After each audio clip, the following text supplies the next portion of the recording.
Hello, hello. So,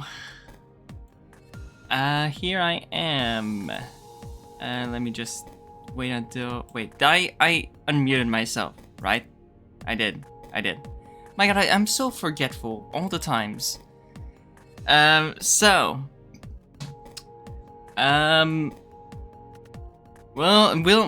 My god, I don't know why I'm baffling like that a bit. Anyways, welcome back to Password. I'll be honest, I don't think today's episode is gonna be any interesting as far as what's gonna happen. Also, when's my latest path? I think it's there. Yeah, I think that's the farthest. If I look at everything, I think it is. Yeah, I don't think today is gonna have anything. Well, a lot of interesting things happening today, but still. But I'll still like tease back as to saying we're close to getting into the very spicy bits of the game. We're close to that, but we're not quite there. The very spicy bits of the game is when the next death is gonna happen. Though, like, I don't have, like, clear memory as to how close is the next death. I don't think it's that close to begin with. So, yeah, just keep that in mind. I don't think today is gonna be that interesting, but I may be wrong. Anyways, resuming, and hopefully I'm not gonna fuck up with words. We all filed into the dining room and sat.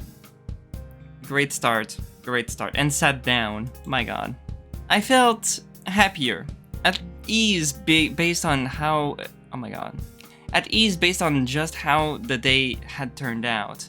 It started low, but ended up going alright. So, what's for dinner? Good question, Orlando. Roswell volunteered to cook. Making what, I don't know, but he seemed ready to try at least. Also, I still feel like my Orlando's voice is gonna change from video to video. He's not gonna burn the place down, is he? Oh, I hope not. Worry enough about worry enough. My god. Words. Worry enough about that whenever Sal's in the kitchen. Harsh. Indeed, but you gotta admit, I'm not that bad, am I? I'm not the best, sure. How hard is it really to set fire to the place? Hello, welcome to the stream. Surprisingly easy. Wait, what? How game? What do you mean? My god, I just started. I don't think I think the next death might be on day 11, if I remember correctly. I think the next death is on day 11, so we're kind of far from it. So yeah. We have a little bit of ways to go before the next juicy bit happens, and trust me, the next juicy bit is very juicy. Anyways, I looked down to Dean, who seemed primed to say the same thing, but backed down after Haas spoke up. You weren't so bad though. You can do chicken. That's right. You can do hot oil, so you're fine. Is hot oil that dangerous? Oh boy. But can he cook though? I think so. You could always go in and give him a hand tie. Nope, I'll take my turn cooking later. What can you cook, Tyson? Nothing fancy, but I get by. But what though? Stew, toast, scrambled eggs. I guess I can grill meat. That's a pretty limited range. Well, at least you can make burgers. Burger? Burger?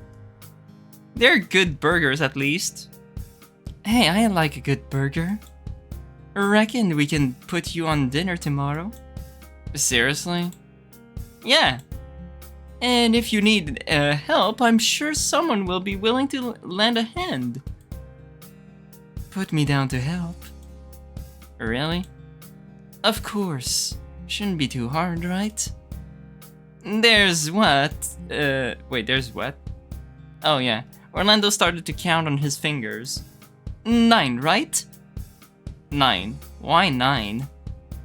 Well, the 7 of us plus Benson plus, well, the owner of the house, right? Oh, right. Did I not say?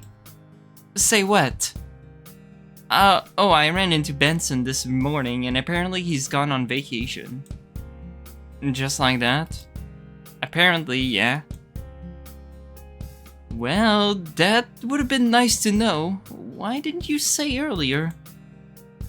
I guess I just got distracted. But good thing we know now, right? Well, can't complain about him getting some time off. Life of a butler must be a full-time gig after all, right? That's true. Okay, 8 people. That's easy.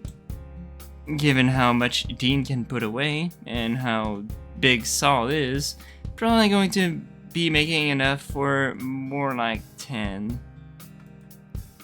Probably. Is that bad though? Doesn't bother me. We continued chatting around the table until Roswell brought up food. Some sort of mushroom dish with rice. Apparently, this was from the stuff he'd gathered when he was out in the woods. Having eaten our fill, Dean leaned back in his chair, sighing out and looking to Roswell. So, what was in that anyway? Just some mushrooms I picked in the woods. Nothing dangerous, I hope. Given how much I ate, I might be in trouble. They were fine. I promise you. Just some patty straws, nothing fancy. I promise.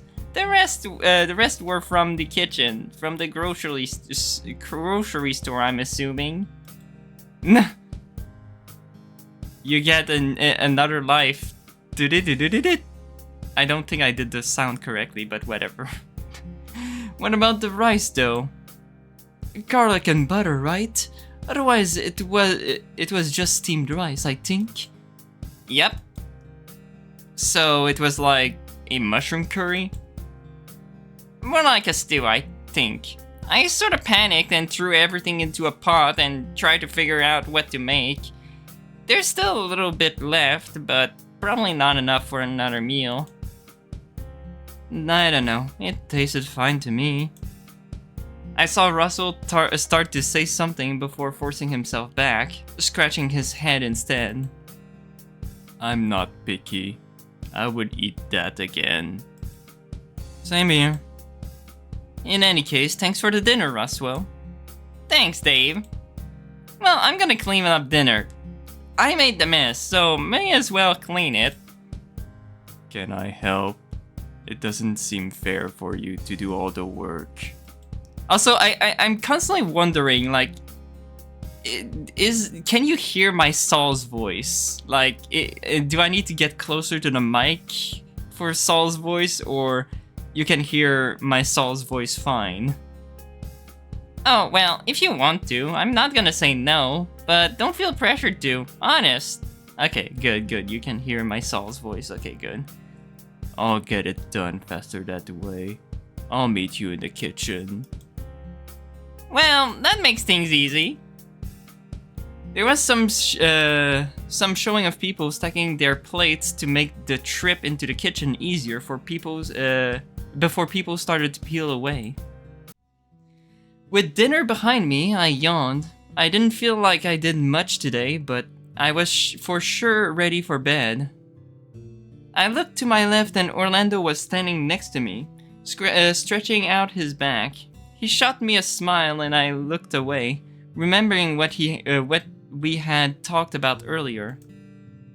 What's the matter? Nothing, just tired, you know? What? After what we took it easy today? I thought that would have been enough to let you recover from your walk. Well, it's a different sort of tiredness. Ah. Sorry, I just thought... You know what, it doesn't matter. If you're tired, you deserve the rest. No, what's up? To be honest, I wanted to run through some more things with you, but if you're tired, they can wait. What sort of things? It's not kissing practice, is it? No, not this time, at least. I promise it's only nice things. Things to maybe help you on your way to land Dean. But what if I want to land on you? I looked around quickly to make sure Dean wasn't in earshot and shot Orlando a look. What? He's into you. If anything, I would think he'd be excited to hear you, getting ready for him. What makes you say that? With an emphatic sigh, Orlando shook his hand and grabbed my arm, guiding me upstairs. Hey! Orlando gently nudged me into my bedroom and closed the door behind us. What's gonna happen? You didn't have to pull me up the stairs. You weren't putting much of a struggle. With his hands now off me, he looked me over and I looked back in kind. Whether it was the thoughts he'd put into my head or just the light, I wasn't sure, but I found myself looking him over. As I did, I noticed things I didn't really think anything of before. The way he gently flexed his hand, the way the end of his tail twitched, even the roundness of his Okay, great. That looked inviting to cuddle into. When my eyes came back up to look at him properly, he had a calm smile on his face, almost as if we were having a wordless conversation about admiring how the other looked. Then, snapping me out of it, he spoke plainly. So, sex. I blinked, shaking my head. What? Sex? When? Oh boy, you are tired, huh? Hey! As Orlando chuckled to himself, I found myself following too, although he was a lot more entertained than I was. Alright, so what sort of stuff have you done? You're going to ask me that bluntly? No point in beating around the bush, right? Well, nothing, really. Orlando huffed, rubbing his head. He's not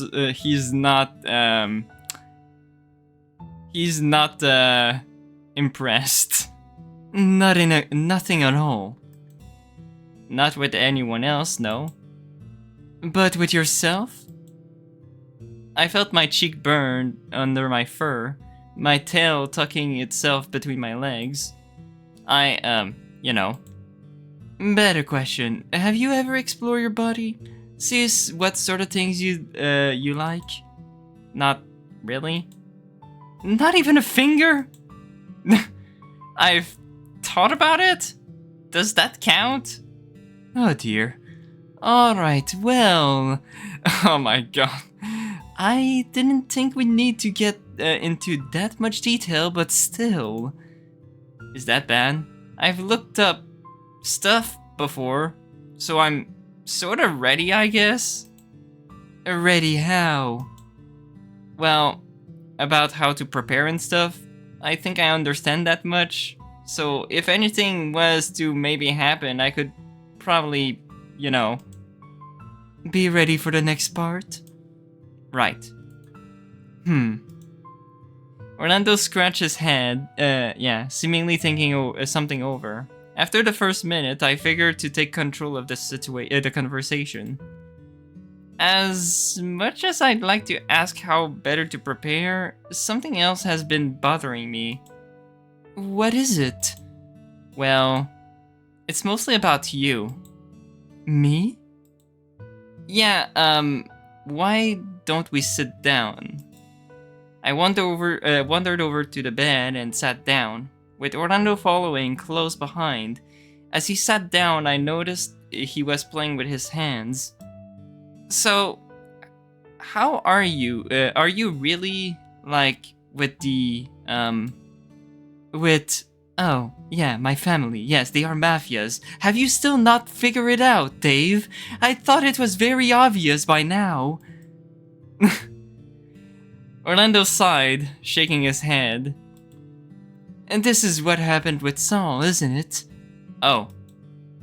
Yeah, like, you're looking out for me as far as setting me up with Dean. Is there anything I can do to help return the favor? He smirked for all of the second before his frown sat back in, looking at me briefly before focusing on his hand with his voice held low. No, not really. Oh. I think it's best that I heal a little bit before attempting anything again, right? With Sal? Oh, no, not at all. That's something I don't want to go anywhere near anymore. Where Saul and I are at is fine as it is. Is there anyone else you like then? What about Haas? Nobody likes Haas, okay? Nobody likes Haas.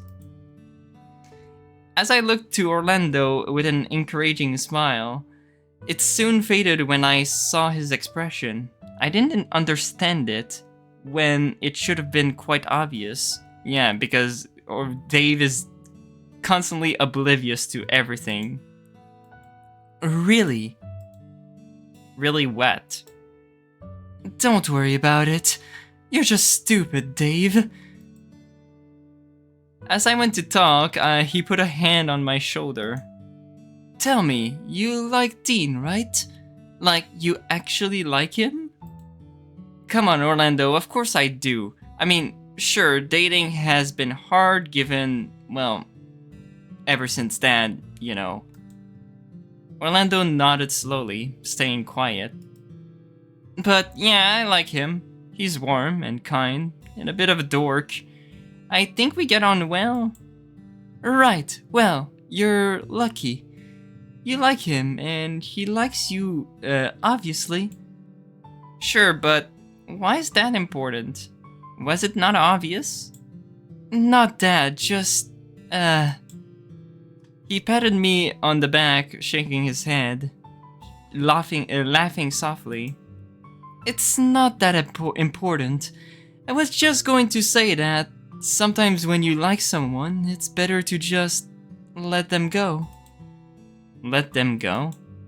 Like, don't pine over them? Give them their space. Don't force them to stay. That sounds like Roswell. Like, he said something along those lines. He did? Yeah, like, hoping someone else notices that they like him as much as he likes them.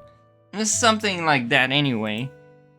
Oh, not like that. It's more like, loving someone enough to let them freely go after someone else.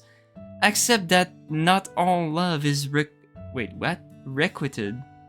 What is that word? Requited. Oh. He held my gaze and I gulped. That feeling coming back, I felt conflicted. Dave, sorry, no, don't worry. I'll let you get some sleep now. Orlando hopped off the bed and hurried toward the door. Orlando, wait! With his hand on the door handle, he froze, still looking forward. I followed him, stopping a few paces away, feeling unsure of what just happened. What's wrong? What's wrong with you? You're acting real funny, Orlando. What's wrong? Again, his hand started to fidget, and his voice was quiet. Nothing's wrong. Orlando, come on. Normally I'd get, I don't know, a hug or something? Maybe. Maybe I'm a little jealous is all. It's just working out for you and Dean, sort of. Or at least I'm going to be trying to help it work out. But for me, not so much. I'm sorry that things didn't work out with Sal. I gulped, trembling confused at what was happening, what I should be feeling versus what I was. Still, Orlando wasn't leaving, and I wondered if he was waiting for me to say something more, or to maybe ask something else. Oh, actually, wait. Should I take the step or not? I would like to invite him, but I don't know if he would like it. I don't think he likes it to being pride or being... I think he needs some quiet time sometimes.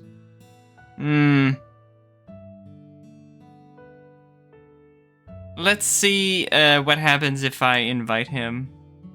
Did you want to stay? What? Yeah, like, I don't know, we could do a sleepover. Maybe cuddle until you're feeling better? I don't know, Dave.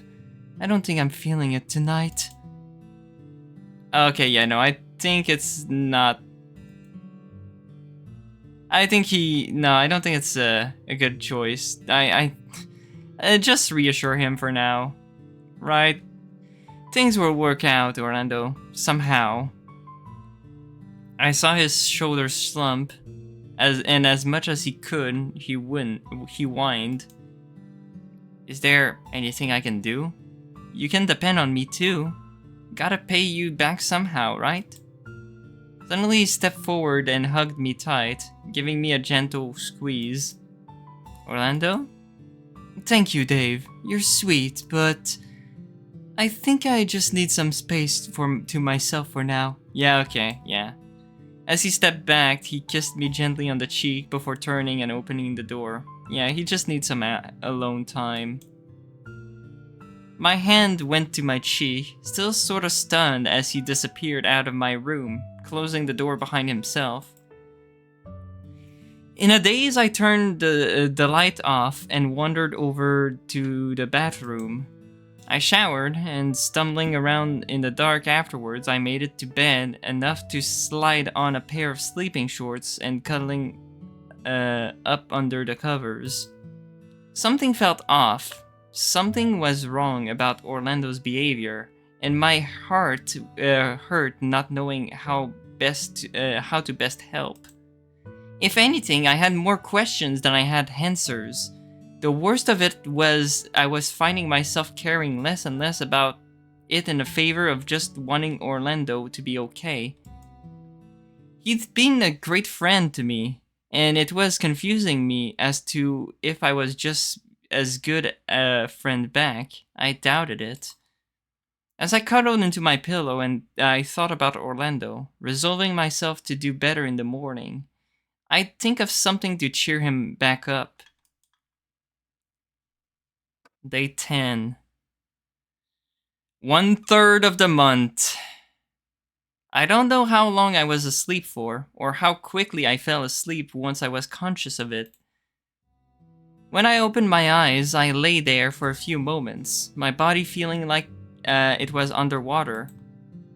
Like most mornings, I was on autopilots, swinging my legs out of the side of my bed and stretching. Coffee. I liked my room. It was on the top floor of our house, like an attic of sorts, but it also had a bathroom and a small study nook. He's lucky to have like a bathroom inside his bedroom, like he's living. Honestly, he's living the life there. I've never seen like a bathroom inside the bedroom, unless you count like hotel rooms to be like that. But I don't think we should count that as being part of the same room. The whole floor was basically mine, as small as it was. Mom and Dad had downstairs, but that's where the living room, kitchen, and other rooms were obviously. I was halfway down the stairs before I could smell it, or at least I thought I could smell it. That smoky scent that came with the freshly made bacon. It reminded me I was hungry, and as much as I felt a little guilty about eating bacon while also being friends with Roswell, I knew there was only one other person in the house that'd be cooking at this time of morning. Oh, okay. Hello, welcome back. As I hit the bottom of the stairs, I became acutely aware of something wrong though. Something very wrong. Looking towards the kitchen, I gulped, almost scared of who I'd find on the other side of the doorway. I wandered closer, closing my eyes, bracing myself on the doorway. The closer I got, a chill ran down my spine when I could recognize the familiar, cheery humming. The humming stopped, replaced instead with a low chuckle. As I opened my eyes, there he was, standing in front of the stove as if nothing was wrong. "What's wrong, sport?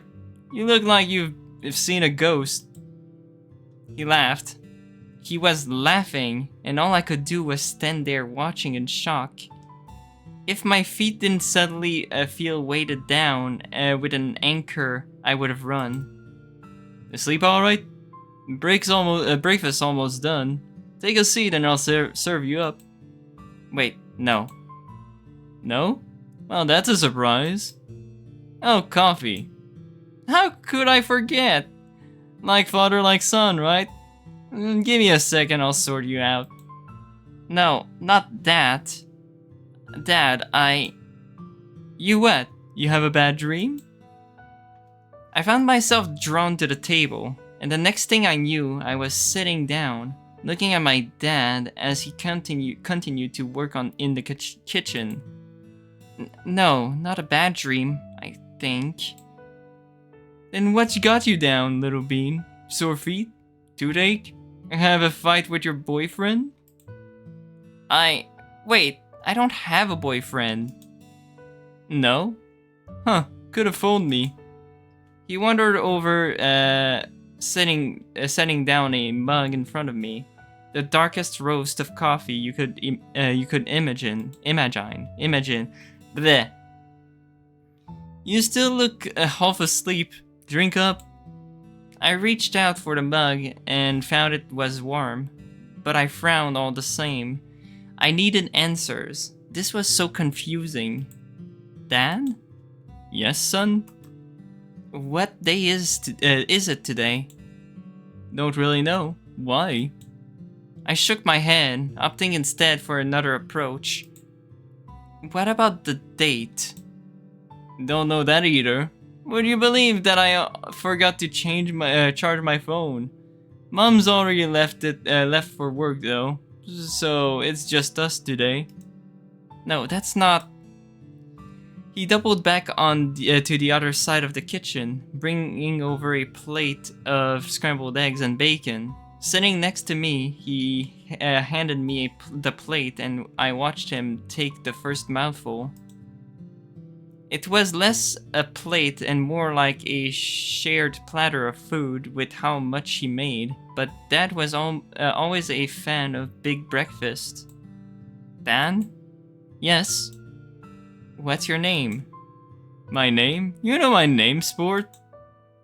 He wiped his mouth with his arm, gesturing at me with a fork. What's your name then? You should know mine already, given it's the same, bud.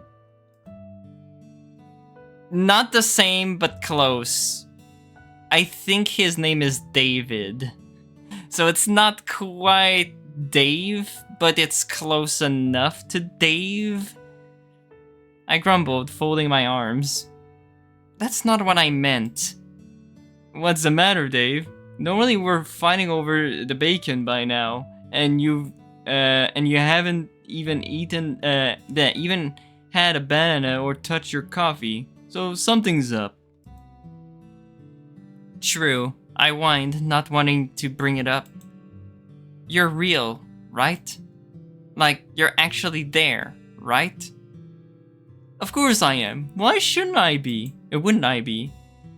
Someone looks like he's in need of some fatherly advice, though. And some breakfast, so eat up while I impart upon you some wisdom. I kept my eyes on him as I reached for a banana. I didn't make a move beyond that, still feeling the whole ordeal surreal given how real this all felt. What do you do when... Okay. Ha, ha, ha, funny. You make lemonade. Ha, okay. Well, you can make lemonade if they're too sour, but I know a few guys who just eat them as is. Who would ever do that? Embrace what makes them different is all. I don't... No, not relevant here. What about the one about the birds and bee? Oh god, no. Oh no. Although all things considered, I don't think I need to worry about you fretting over where babies come from, do I? I chuckled as he did as a flinch reaction, fighting it off and trying to remain composed. No, Dad, I just wanted to know one thing. And you have to be honest, okay? Please? Of course, son. Anything for you. What's up? I think I'm in trouble. Well, that's not good. What can I do to help? I don't think you can anymore. Because you're dead, right? No, I don't think that's gonna happen. At least unless the creator changed that scene, I don't think there's gonna be jump scares. I don't remember jump scares in this game, but the dev might have added something. I don't know. Hopefully he doesn't. He just looked at me, unflinching as I asked. He just grabbed a strip of bacon and flicked me on me on the nose with it before speaking. Now that's not very nice. Besides, I'm plenty helpful. Reckon I could help regardless of where I am. So what got you down? Why are you in trouble? I gulped, whining. Dad, I have this feeling that I'm going to let someone down, and that they're going to die because of me. Well, that doesn't sound good. What should I do? That's quite the pickle, but if it's that serious, I don't think there's really anything you can do. But what if they die? Everyone dies, son. But if you do your best, I don't think anyone can be mad. I know I wouldn't be. But Dad. No buts, sports. Just do your best. He got up from his chair and wandered over to the kitchen, stopping in front of the coffee pot to pour himself another mug. Now, anything else I can help you with? But maybe make it less heavy if you can. At least until after you've eaten something. Can I have a hug? Huh, is that all? Of course, son. Just a sec. I watched, shaking as he got closer. I closed my eyes, scared of if I was going to feel anything when he reached me. Part of me wanted to feel that familiar touch, but an equal part was worried as to what it mean if I felt it at all. His steps got closer, the sounds of his footfalls on tile getting louder and louder. But then they stopped. Everything stopped. When I opened my eyes, I was right where I fell asleep. I looked around the room. I was still here. The mansion seemed like a great idea when we had left home, but now, just looking at the bedroom, I hated it.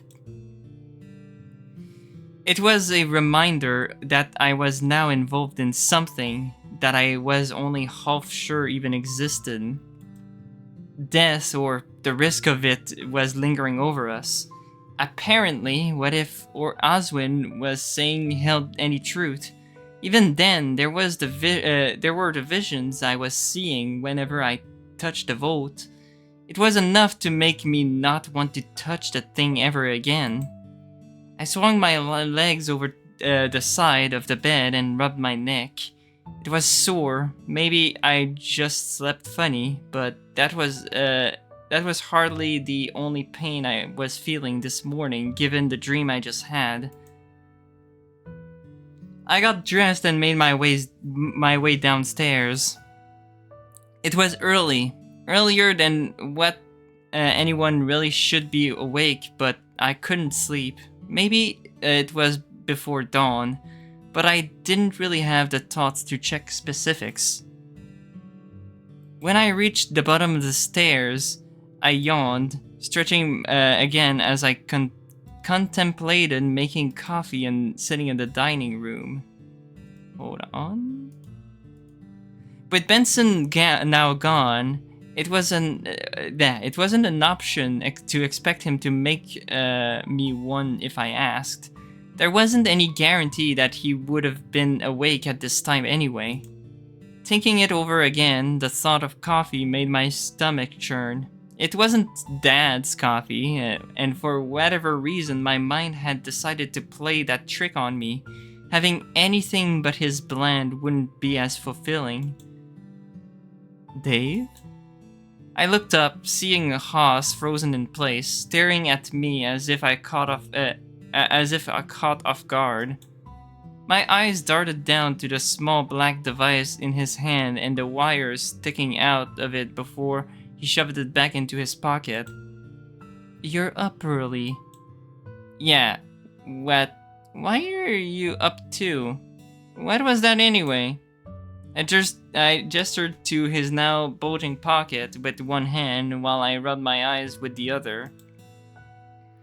Oh, nothing important. Just something I had to, Haas scratched his chin while he looked me over, looking troubled. Just something I had to take care of. The look I was giving him must have clued him in to the fact I wasn't following, or at the very least wanted more information. Just something Benson asked me about. But he isn't even here anymore. He asked me a couple of days ago to do a thing that I'd forgotten.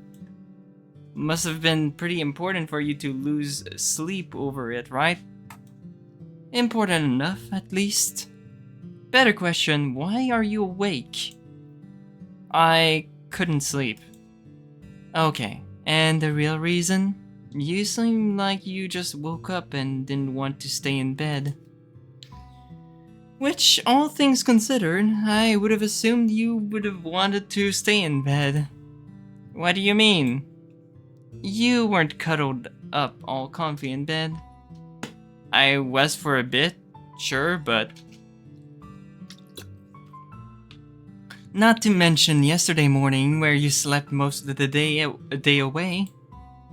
Well, yeah, but you're up now because something's troubling you, right? Well, yeah, actually. You gonna be alright? I don't know. Maybe I'll go get some fresh air or something. I should be fine. You sure? I really don't. The next moment, Haas yawned, covering his mouth and stretching his back. You sound like you need sleep. Don't worry, I'll be fine. Well, if you're sure. I'm sure, promise. If you're certain, I'll see you in a few hours after I've had a little cat nap. Night. He was bounding up the stairs before I could get another word in. My eyes were trained on the pocket he'd concealed something in. I wondered what it could have been, and what he'd been up to. The morning was crisp and fresh as I stood looking out at the horizon. Perhaps it was the mountain air that made everything seem so alive. I smirked at the irony. Alive? Why was it that it was only recently, oh my god, that the whole concept of mortality was being brought up again? Someone's messing with me, right? Sighing out, I ran my hands through my fur, thinking back to my dream. At least I was pretty sure it was just a dream. Losing Dad was hard enough, but something that I forced down on a daily basis. Something that I just made it easier to cope. I missed him every day. But now? Now was some cruel reality that had me facing my friends dying too. Not that I didn't have options. I could run away like a coward and let this be someone else's problem. As Dad says, everyone dies eventually, right? But could I live with myself knowing that I had the chance to do something and didn't? It was much the same as staying here and risking nothing bad happening. If talking to Oswin had meant anything, and seeing things in the vault, the threat seemed real enough. Which only left one real option, and that was to face this head on. Like father, like son, huh? I smirked for all of a second, thinking about how I was unintentionally following in Dad's footsteps in some way. Maybe I'd make an alright detective if I could get my nerves under control. Dave? I was roused out of my thoughts with Orlando coming to stand next to me, looking tired. Oh, hey, Orlando. Morning. What are you doing up? Did you have trouble sleeping? Maybe. What about you, though? You look tired, and about last night. Last night? Oh, that. Orlando sighed out, resting on the railing much like I was, looking out at the trees. I guess I just have a lot on my mind. After everything that's happened so far, and well, a couple other things, I don't know if I'm ready to talk about it just yet. At least. At least what? I don't know if it's good to talk about it yet, but don't worry, I'll be fine. Promise. The next few moments were spent in silence, with me being unsure of how to follow that given the expression I saw him wearing. What about you, though? I blinked, confused as to what he was getting at. You're up early. Something on your mind? Oh, something like that. Well, come on. What's happening in that head of yours?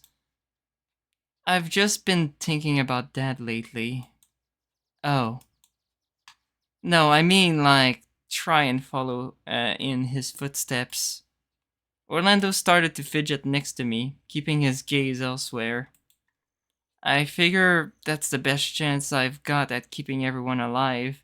If I can be even a little bit like him. That's what you meant? His voice was level, and the fidgeting stopped. He seemed almost relieved, even calm. Don't worry about that, Dave. Leave that to me. You don't need to worry about it. I don't? Look, you're too good for this world, Dave. I'd rather you not get your hands dirty and just to stay safe. Come on, let me help. No, have discovered. I grumbled, shooting him a look. I'm sorry, Orlando, but it's not just about you and me. I want to make sure everyone is safe. And if you're doing everything, well, who's protecting you? Orlando's scales flushed red for the briefest of moments, and he cleared his throat, quickly pointing to the rising sun. Look, the sun's rising. He was right. It peeked over the top of the trees, bathing everything in a pleasant glow. It was warm and calming, but before I could comment on it,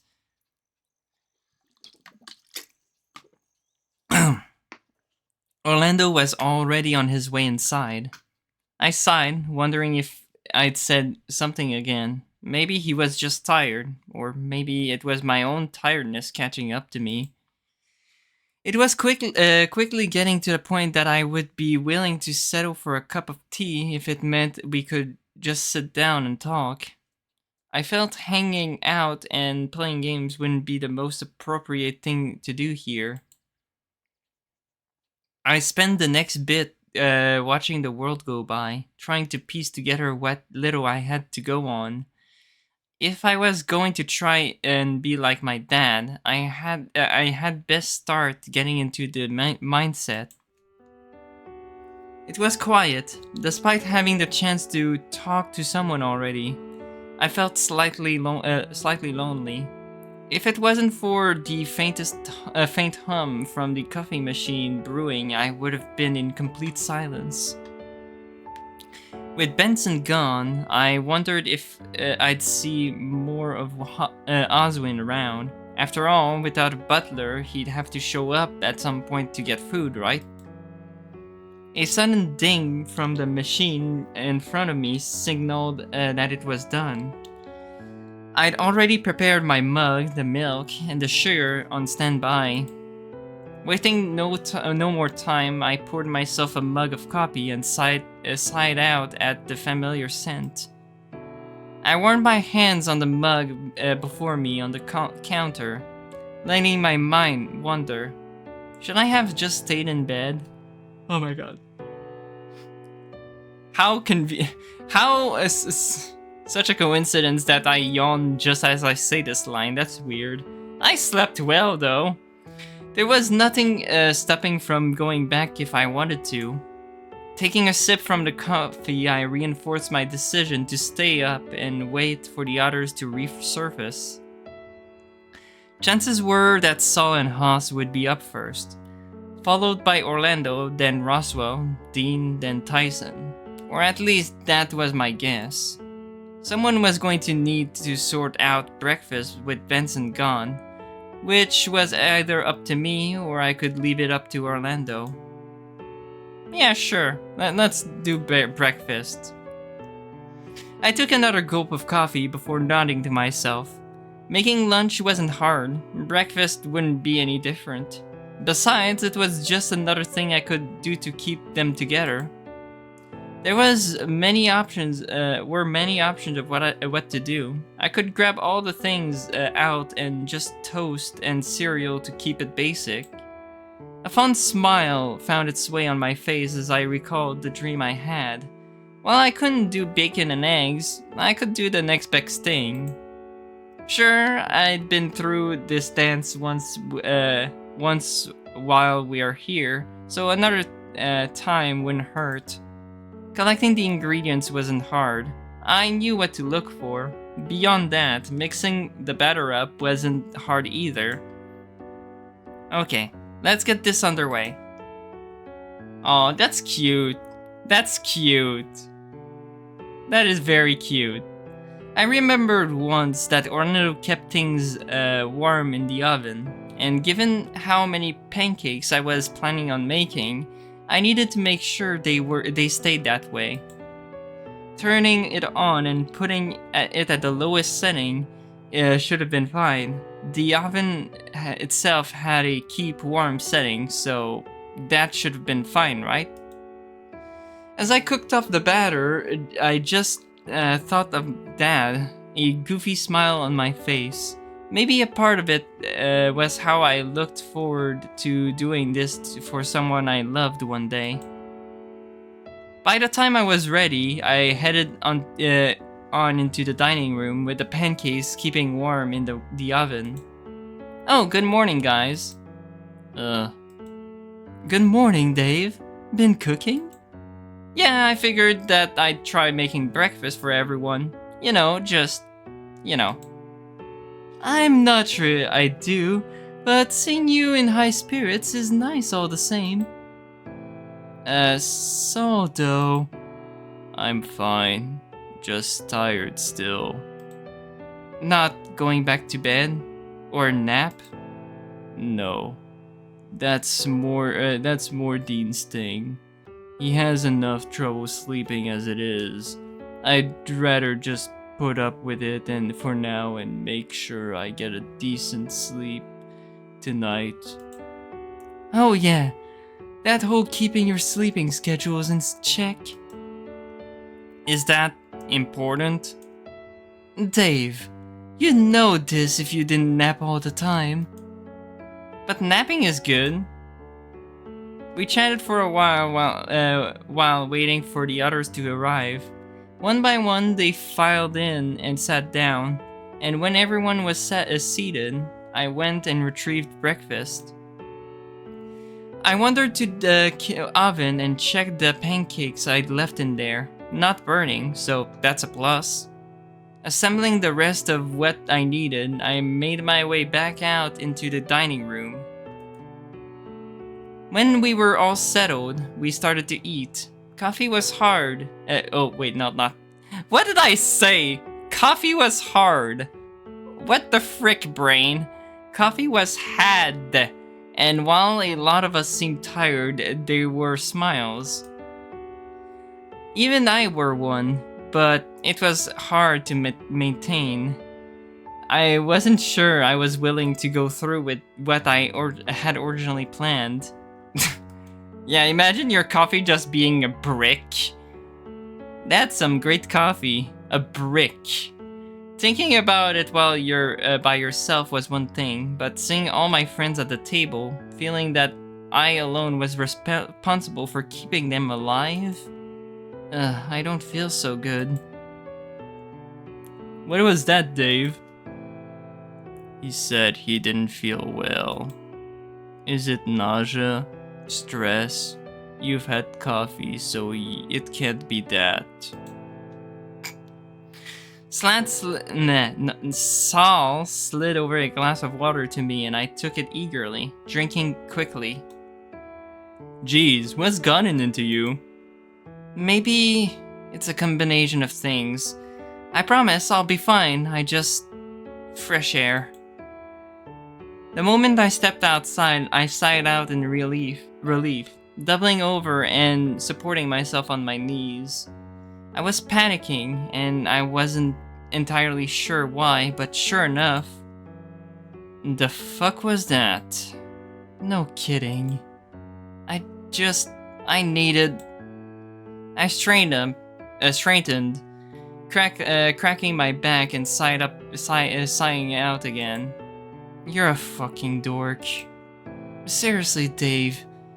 You kick up a fuss about just needing some air, bleh. Despite the nervous chuckling, I did feel somewhat better getting away from the others, if only for a moment. He'll be fine. He is just a brat. I am not. See? Perfectly fine. Well, alright. Guess we'll head back inside then. Come find us if you need anything, pup. Come on, loser. What? Who are you calling loser, Pilot Man? Oh my god. Wait. Oi, what's a pillar man? What the hell? Is that an anime reference or a JoJo reference or whatever? Husk was already inside by the time Ty was chasing after him, both of them leaving me to my thoughts outside. I sat down and looked out at the backyard, regulating my breathing, or at least trying to. I was still holding on to a bunch of worries about what I was intending to do. Don't worry, we're here to help. What? I turned back to look at Roswell and Orlando as they arrived, and they sat down either side of me. What's got you upset, Dave? Groaning and falling onto my back, I looked up at the two of them. They continued to smile down at me as they were prone to do when they were teaming up to make me feel better. Chocolate? Chocolate? I think I've got some more fruit gummies somewhere, if that's better. He doesn't need candy. This is...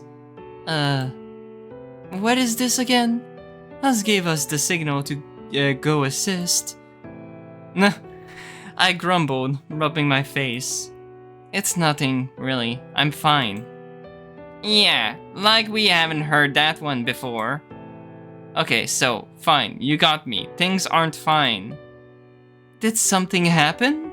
I mean, did something else happen? What do you mean something else? Like another Volt thing? Not really. I'm just feeling overwhelmed. What if we can't do this? What if I let everyone down? At the same time, Orlando and Roswell put me up, each of them taking a hand of mine to do so. You won't let anyone down, Dave, so don't worry about it. Yeah, together we can do anything. But you have to let us help.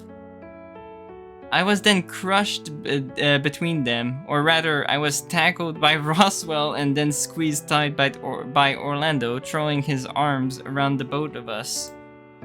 It's what friends are for, right? It started off as a chuckle before evolving into a full-blown laughter.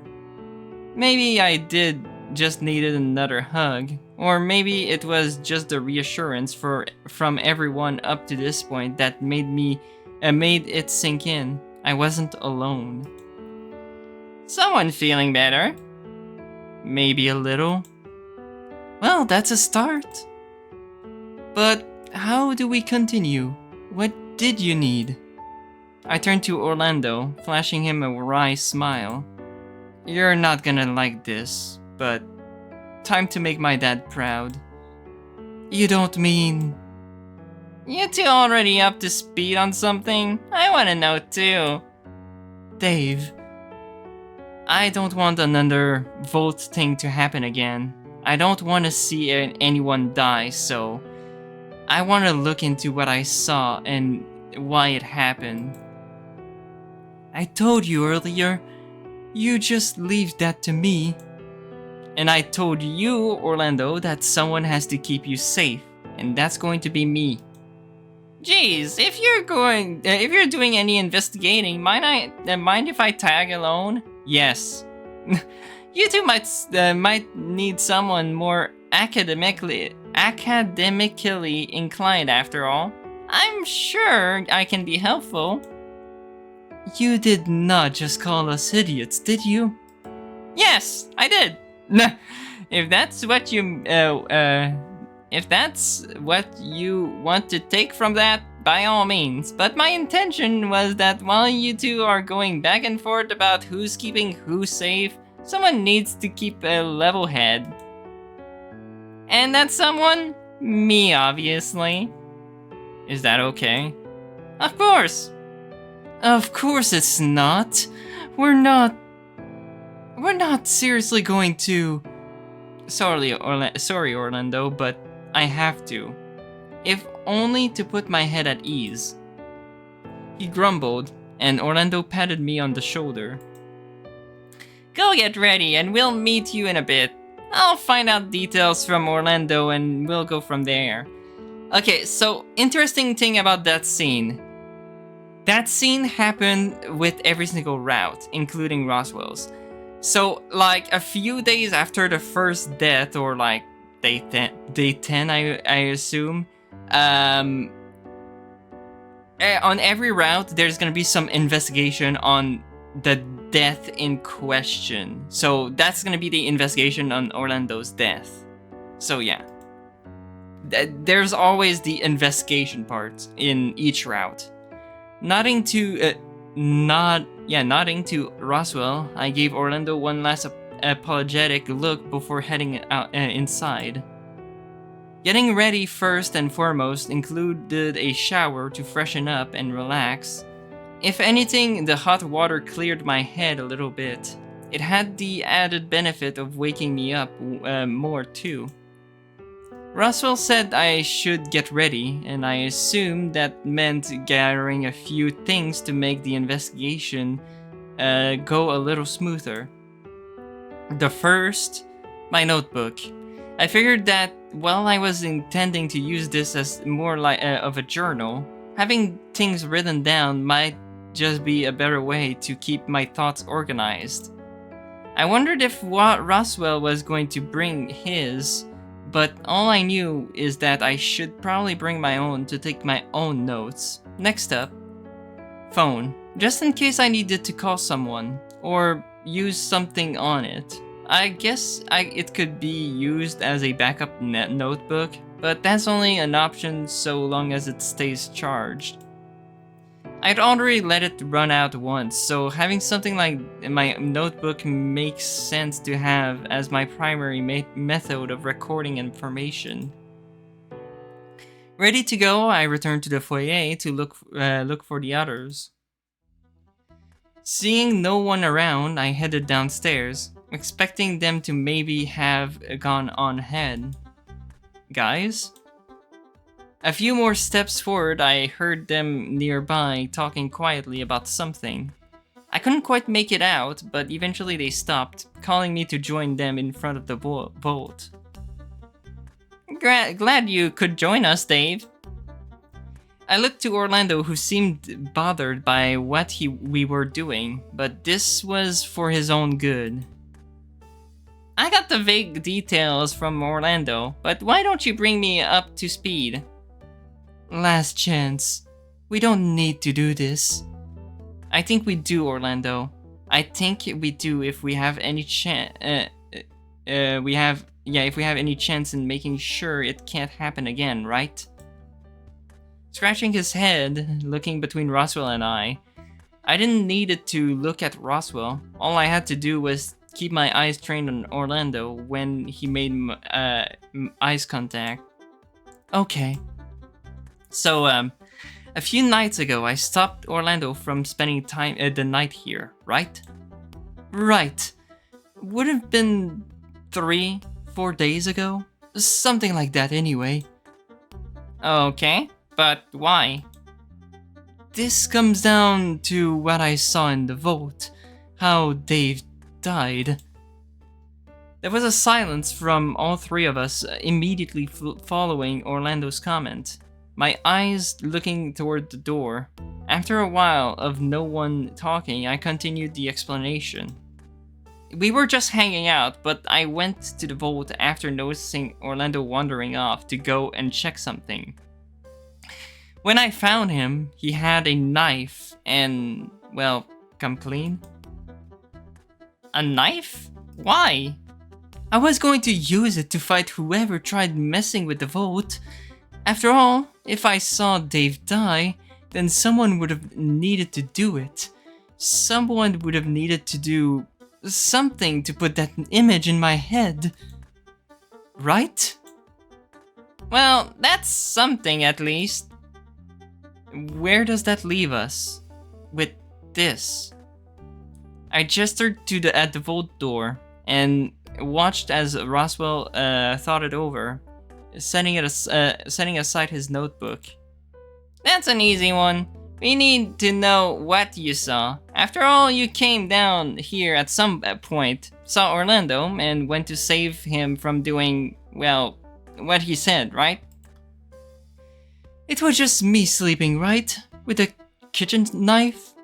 Right, you were right there on the ground. with a slight smile on your face and the knife on the ground next to you. No blood, nothing. And the word used? Sentence. Roswell then paced around the room, looking at the vault, door leading in, among running his hands along the walls and kicking the floor. What are you doing? Coming up with conclusions?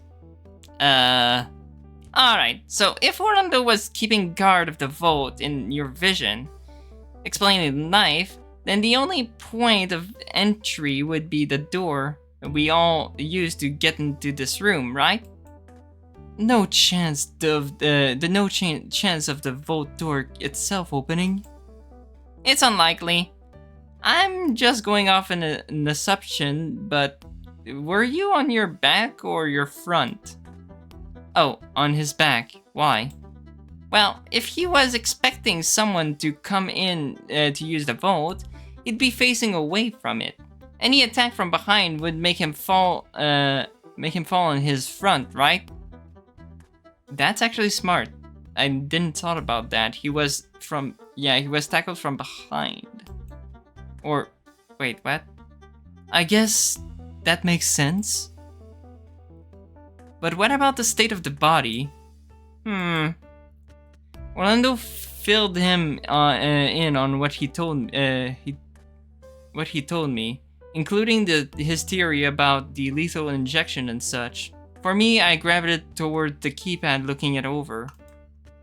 It didn't seem overly complicated, but whatever it was seemed bulky enough to prevent anyone tampering with it.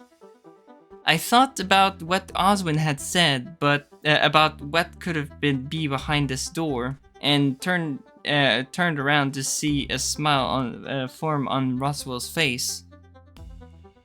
What the hell is this? I'm not gonna say this. This thing. Huh? Science? It adds up, doesn't it? I'm going to have to agree with Orlando on this one. This description given seems to match up to what I know about it, at least. I'm lost. Of course you are. So you really think what Dave saw was me having been killed by lethal injection?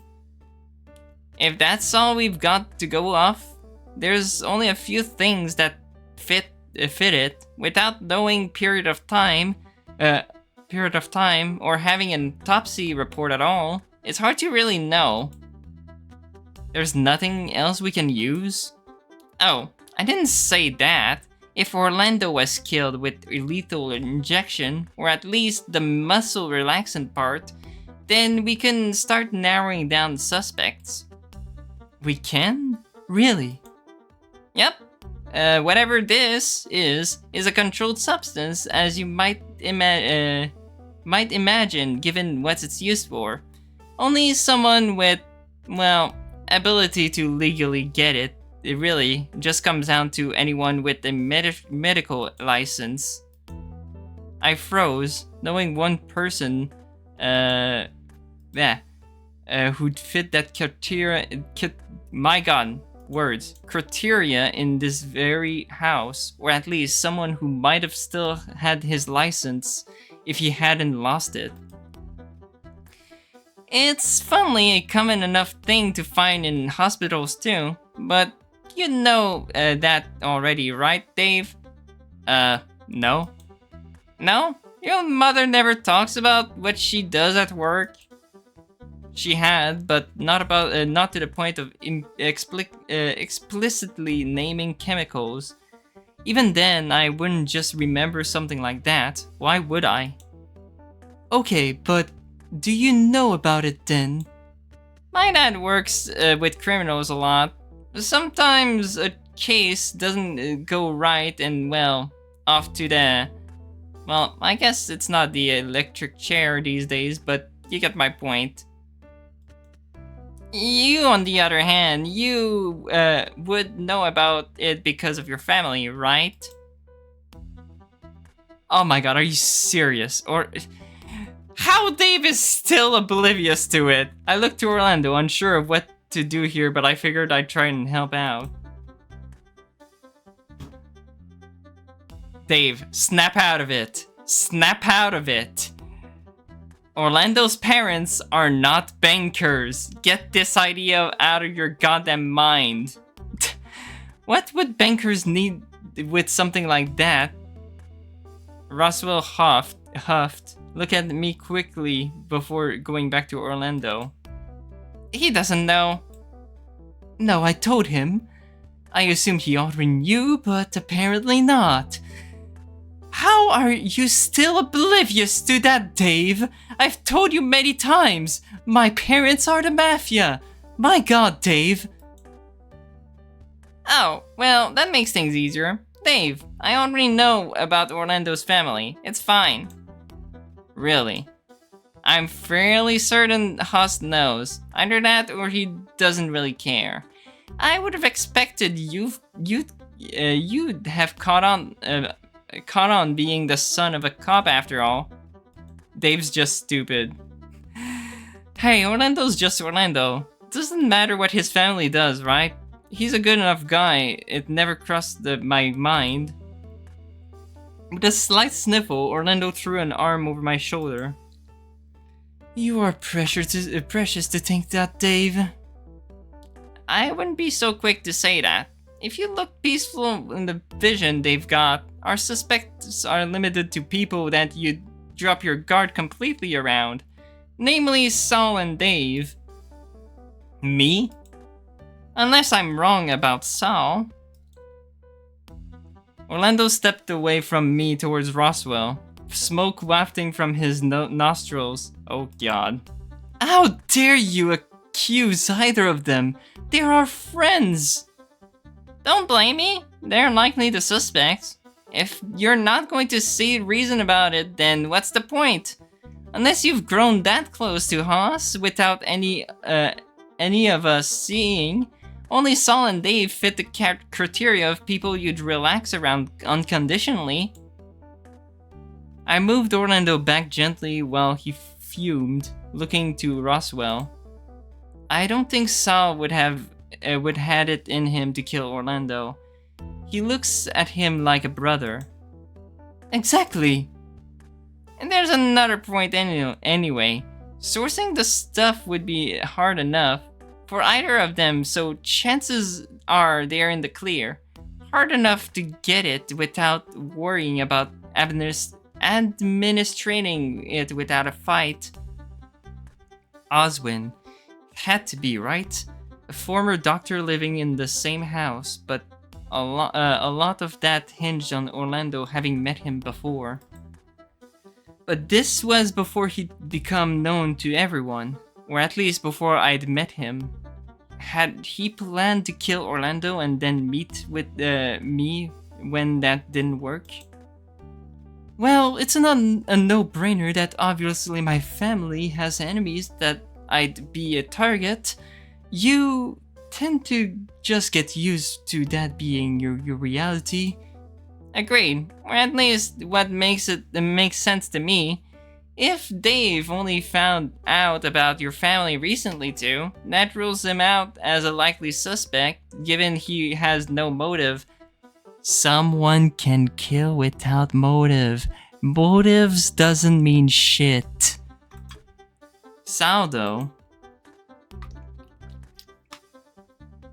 I tried to keep Saul out of it. I really did. I haven't told him exactly, but I think he knows. He's met my parents, a couple bodyguards, associates. I think the assumption was that he was my bodyguard, all things considered. Is that so wrong, though? I mean, he kind of would fit the role, sorta. I guess. What about the others? Tyson, Dean, and Huss, I mean? All unlikely if your recollection of what you saw is accurate. If Orlando was off guard for someone potentially looking to use the vote or do someone harm, any one of them would have put him enough on edge with a knife, they'd get stabbed. Which, given you didn't mention blood at all, and that Orlando was peaceful, I'm assuming no fight happened in this scenario. Exact. What about Benson? Same problem. Would you trust Benson approaching you with a syringe while you were doing a stakeout with a knife? Probably not. So, who then?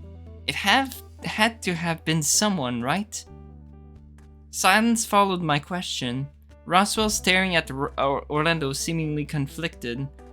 When he finally spoke, it was quiet as if he were stepping on eggshells. Yes, but we can't prove it.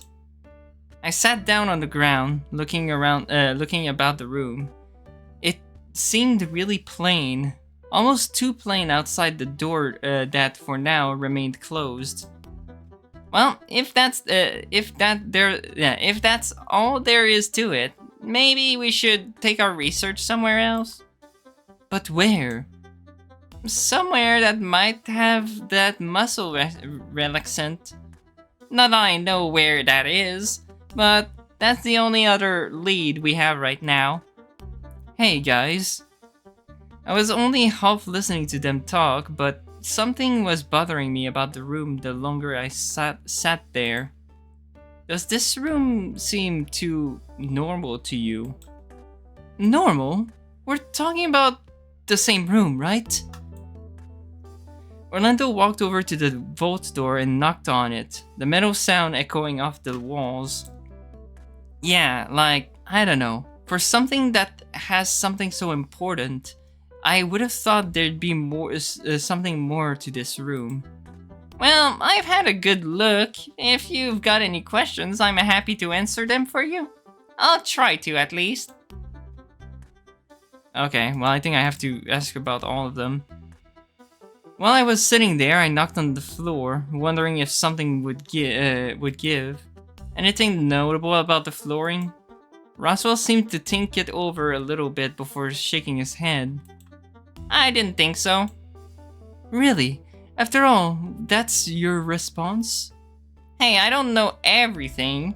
It just looks like a regular floor to me. Concrete, sure. But aside from that you're seeing, what I'm seeing, you know, is it just me or does it look cleaner than the rest of the basement? Cleaner how? Maybe newer cement? Could have been installed after the mansion was built as an additional room. Or maybe this was just in need of a new floor. Is that even how that works? I would have thought that when you build a house, you kind of need to start from the bottom and work up. What about all the stuff above it?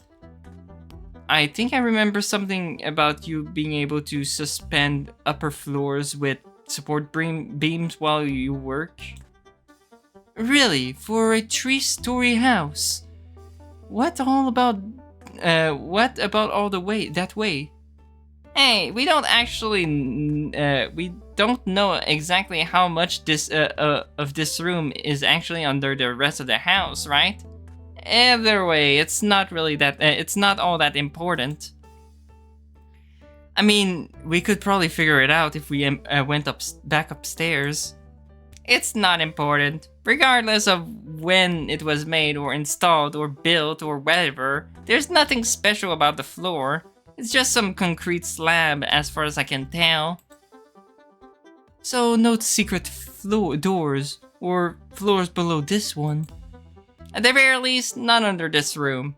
Or if there was, good luck getting there without busting through the concrete first. The door. That's probably the most suspicious thing. Are the doors anything special? This room has 2 doors. One to enter the room and the other is the vault door itself. One's a lot easier to open than the other, that's for sure. They're both heavy, or at least I'm assuming the vault one is made of what looks to be reinforced metal. But you could have told that just by looking at it. Is it anything like a bank vault door? Not really. They're a bit different. Maybe a little more durable than this. Because your parents are bankers? Hey, I'll have you know it's part of dragon culture knowing how best to protect your money. Knowing what security a bank has, there. Knowing what security a bank has is part of that. Or, you know, you can just trust Ben. Yes, I'm gonna keep referencing Ben because I'm obsessed with Ben. So yes, Ben.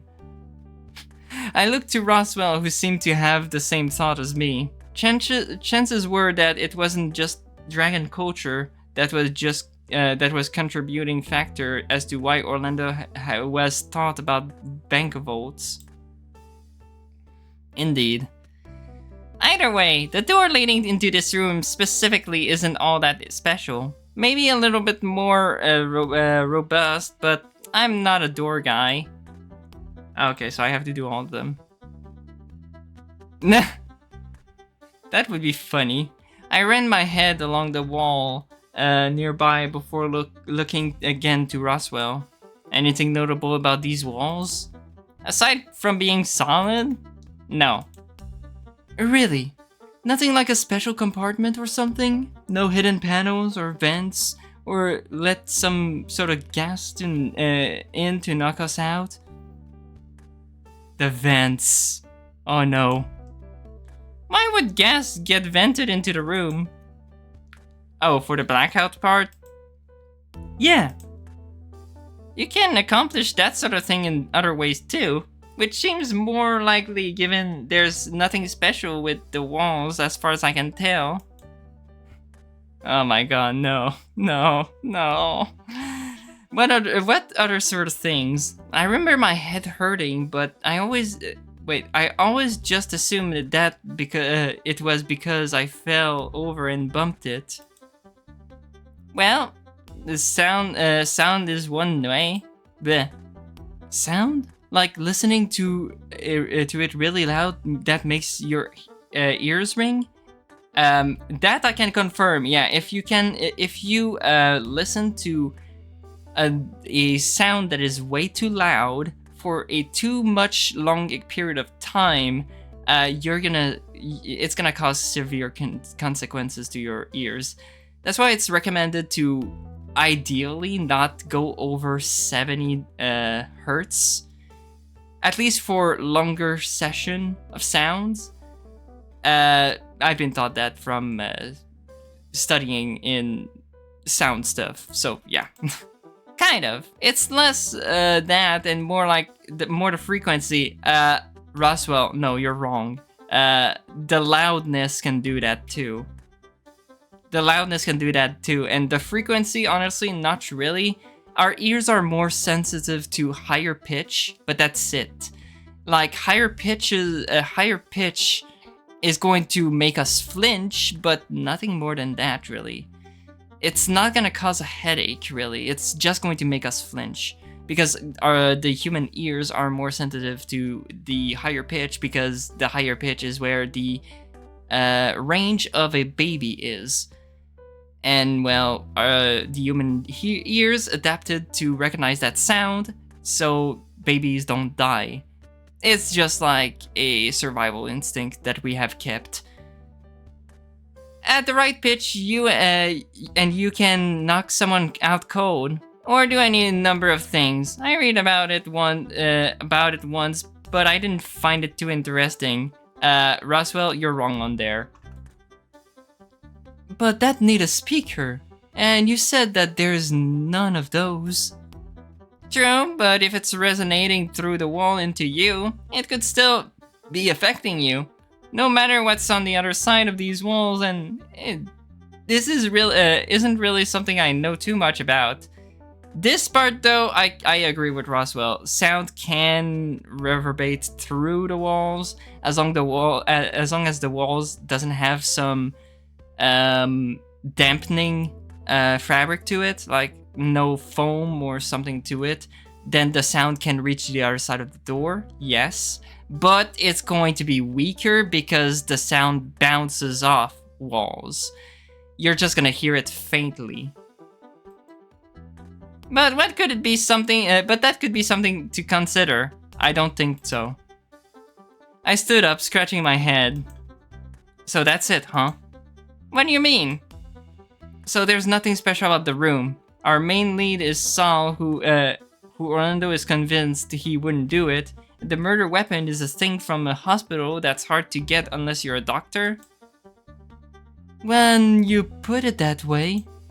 I'm sorry. A one-off vision isn't good enough. Isn't enough to go off of. If I had seen the vision myself, or had some sort of magic to turn the clock back and see how it all happened, that might help. Hey, lucky for you, Roswell. I have just the thing for you, which is called CGs. I can go and look back. Roswell really likes breaking the fourth wall. I groaned, scratching my head. See, I knew this was a bad idea. I wouldn't say it was a bad idea entirely. We did learn something of import. We did? All I got from this was that we couldn't narrow down a suspect or a cause. Just that we had theories, right? True and not true. We have to make a few assumptions, but we can say that whoever did kill Orlando in your vision was someone familiar to him. The lack of blood means that whatever killed him was an internal attack, poison or organ failure or something like that. But given he looked peaceful and he wasn't worried about someone coming to use the vault, chances are he didn't suffer any stress at the moment he died. So no heart attack, no poison, therefore a muscle relaxant is absolutely fitting the criteria. Okay, but where does this get us? Do you know any muscle relaxants that are fairly commonplace? Perhaps even available over the counter? No. Sleeping medication. Enough of a dose of that could be enough. Could be enough rather than it being something like that. Hang on, that's not quite right though. I don't take sleeping medication, and even then, I wouldn't need to swallow something. Also, I just got an idea. I've never realized that, but I probably should. It is sort of spoilery. I won't be able to explain my theory just yet, as it's involving the next death. I will be able to explain my theory when we see the next death. But I have a theory on who is it. And all I can say right now, without spoiling too much, it actually does involve Sal. That's all I'm going to say for now, but I have an idea. Let me actually write it off on my notes clues. Just to make sure I don't forget. I have made a text file with all my notes.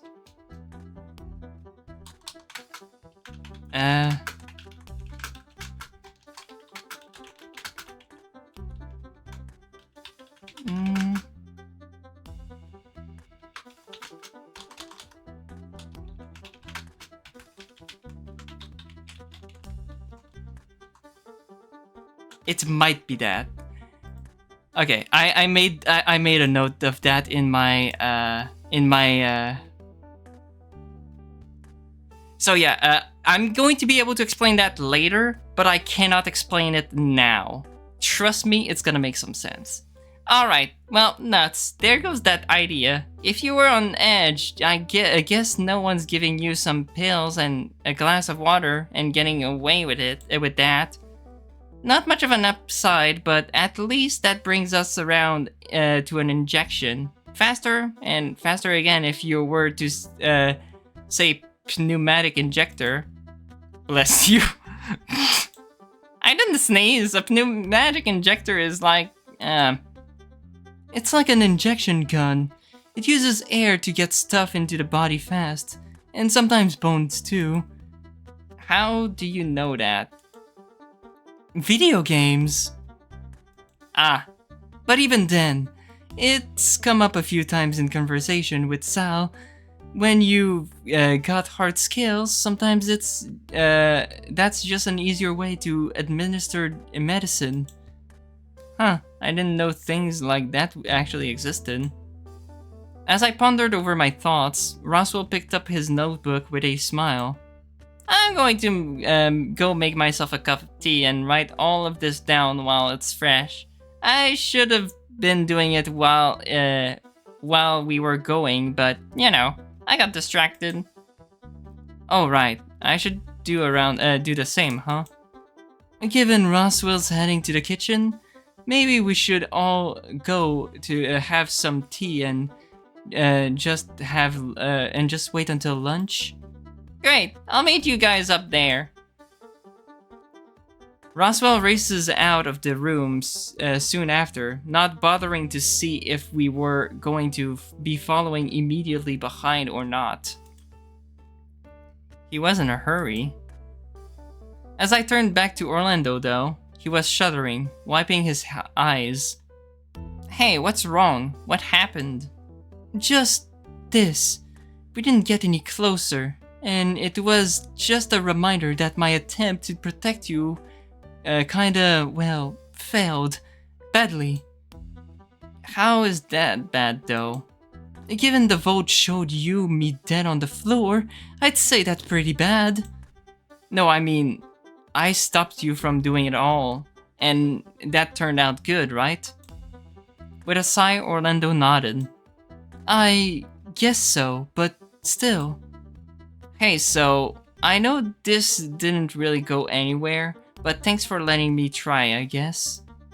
It's alright, you only want to help and, well, it seems bad if I say no to you while wanting to help you back. Yeah, right? I nudged him gently, figuring I'd try and lighten the mood a little. Well, hey, you're helping me out and Dean, right? Does this mean I have to help you land a bear boyfriend of your own so we're even? Try maybe Ben. Ben is gonna be a good boyfriend. Oh, Dave, that's a conversation itself that I'll need to tell you about sometime. Maybe tonight, maybe tomorrow. But I don't want to get into it right now. Oh, is it bad? I didn't think anything of it, really. Just later. I'll tell you later. For now, let's just head upstairs to meet with Roswell. And so we headed upstairs and got ourselves some tea. There were still hours until lunch, so we spent some time outside getting some fresh air after being in a basement, wasting the time away until it was time for lunch. We all filed into the dining room before we continued into the kitchen. I don't know why we didn't just take the other corridor, but perhaps we were all just intending on making lunch without checking with anyone else. We all made for the kitchen to get started. As everyone moved around me, I figured I'd use the time to record what I had written down while it was still fairly fresh. Orlando died in the room downstairs, in front of the vault door. Cause of death seems to be muscle relaxant, or at least that's what Roswell thought. The prime suspect is someone that could approach Orlando while he was on edge, which didn't get us much. Especially because this muscle relaxant could only be obtained by a doctor, apparently, which really only meant it could be Oswin. But did Orlando know Oswin? Was it worth bringing it up?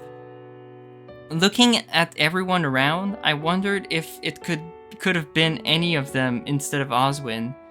All things considered, I'd much rather think he was behind it than one of my friends. After all, the vault belonged to him. But even then, why? If he wanted to kill Orlando, why would he meet with me after that? Was it because I foiled it? While I was writing down the notes in my notebook though, something occurred to me, something that I remembered that seemed off. Hey Sal. Yes? He wandered over from talking to Roswell about something to stand in front of me, looking confused. Is something the matter? Well, I looked quickly to Haas, who seems distracted, and to a couple others before gesturing for Sal to follow. I don't understand. What's wrong? It'll be quick, honest. Are you in trouble? Am I in trouble? No, nothing like that. I was just wondering if, So, a couple nights ago, you were in the conservatory, right? What? Not that I know of. Wait, what? But you were there. Maybe at some point during the day. No, I'm talking like middle of the night. You were kinda standing there, just all, how would I explain it? I rolled my wrists trying to find the words. I didn't leave my room. Once I went to my room for the night, I just went to bed. But that's impossible, I saw you there. It didn't seem as though Sal was believing me. He just scratched his head. I know I saw him there. After all, I was on edge after talking to Oswin as it was. What if I show you? The conservatory? Right. Then you'll maybe remember? Sal didn't seem overly pleased with the prospect, but didn't object to the notion, so we headed upstairs. As soon as we entered, my eyes went to the bookcase, remembering the reason I'd come in here that night. As for Sal... What's the matter? He wandered around the room before stopping in place before the bookcase, looking at it. Something about this right here feels familiar. Right, that's where you were standing when I saw you the other night. But I was in bed, sleeping. What makes you so sure though, Sal? I took sleeping medication. I got it from Dean. And honestly, it's not the first time I've taken it. It normally works pretty quick. Really? He began to fidget on the spot before sighing out. I haven't been sleeping well since we arrived. Started with Orlando fretting and being excited for the day before we arrived. Then him confessing, you worrying about Benson. Now it was my turn to fidget, feeling like I was keeping Sal from sleeping soundly. I'm sorry. Don't be. It's been rough beyond that. Would you believe that I found an axe in my room? An axe? In my bed, yes. You found an axe in your bed? I was yelling, and Sal stepped forward to put one of his hands over my mouth to muffle me. Yes, a little under a week ago. I hid it under my bed, waking up next to an axe was worrying enough. And it's still there? Yes, I believe so. I was planning on returning it to the greenhouse later today. But who puts an axe in someone's bed? Unless you did it. Sal seemed to think about it for a while before replying, scratching his chin. So, all that's happening right now, remember those details. My theory involves those details as well. It might have been me. The more I think about it, the more I wonder if what I'd been dreaming about haven't been just dreams after all. What have you been dreaming about? Random things. I remember being in the library at one point. Nothing beyond that. Just looking around. There was another time I remember seeing Orlando. The whole experience was like I was underwater, blurry and distorted. The library. I looked back at the bookcase before turning back to Sal. Is that why you were in here? To go to the library? He shrugged, leaving me to wonder. Was Sal the culprit? Sal, did anything happen in particular that day? When you were in the library? Not that I know of. We went to the hedge maze. I had that argument with Dean. Wait, hold on. You went to the library back then? I thought you meant like a couple nights ago. Only thing that happened a couple of days ago was, we had that sleepover. Benson was found alive. And that's all? I don't think I did all much given how tired I was. Ended up taking some more medication. I frowned, wondering, was this a pattern? Did it mean anything, or was I just still hyped up from investigating it earlier? Was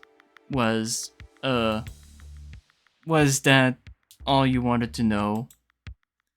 Something still wasn't adding up, and I figured I'd laid it out on the table for Sal. Either he knew or he didn't, but I knew he was in the conservatory that night. It's not making sense, Sal. I know for certain you were in this room a couple of nights ago. And why were you in this room? To confirm that. To go to the library? But Sal pointed to the door, looking away for a moment before returning to look at me. The library is over that way. You can't get there from here. But what about... I gestured to the bookcase, but all it seemed to get was a confused look from Sal and getting the slight tilting of his head. He didn't know. Okay. I'm sorry, I can't be more help. I just don't know what else I can offer you. Maybe Haas would know more. Why Haas? I remember having a talk with him at some point. I don't remember when, but... I stopped listening. Haas was now starting to get suspicious again. First the library, then what he was doing this morning, now this. I guess I don't have much of a choice, do I? If it helps, I can make myself available if you need to ask me more questions. This seems to be bothering you still. He placed a hand on my shoulder and we left the room. Although I didn't feel like I got very far. I'm just gonna check something. Yeah, okay. We headed downstairs and back outside, with Sal heading off in the direction of the pool. Come on, Dave, think. I found myself thinking again outside. What would that do? What would the next step be? Was there a pattern in the words that had worked so far? The pattern, I will say the pattern matches like what's going to happen or what, well, not what is the motive, but there's a connection because so far sentence, betrayal, that's all we have to go off of. But I know more passwords. Like I know every passwords for every route and they has some relation to how the death happens or some relation to circumstance. Oswin said that this thing worked on trauma, so would it just be better if I let Orlando pick the words? He seems to worry about most things. I don't think I know all passwords. No, I don't know the ones after day 15. I only know the next following 2 passwords. That's it. I don't know the passwords after the next 2. Sal thought that maybe Haas would know something, given he knew about the library. It was possible he could have known. Sal was there too. I will say when we reached a point where I've stopped playing or where the version of the game that I played lastly stopped. I will say it when I will become blind to the story. Roswell? Would Roswell know anything about what happened? He was smart.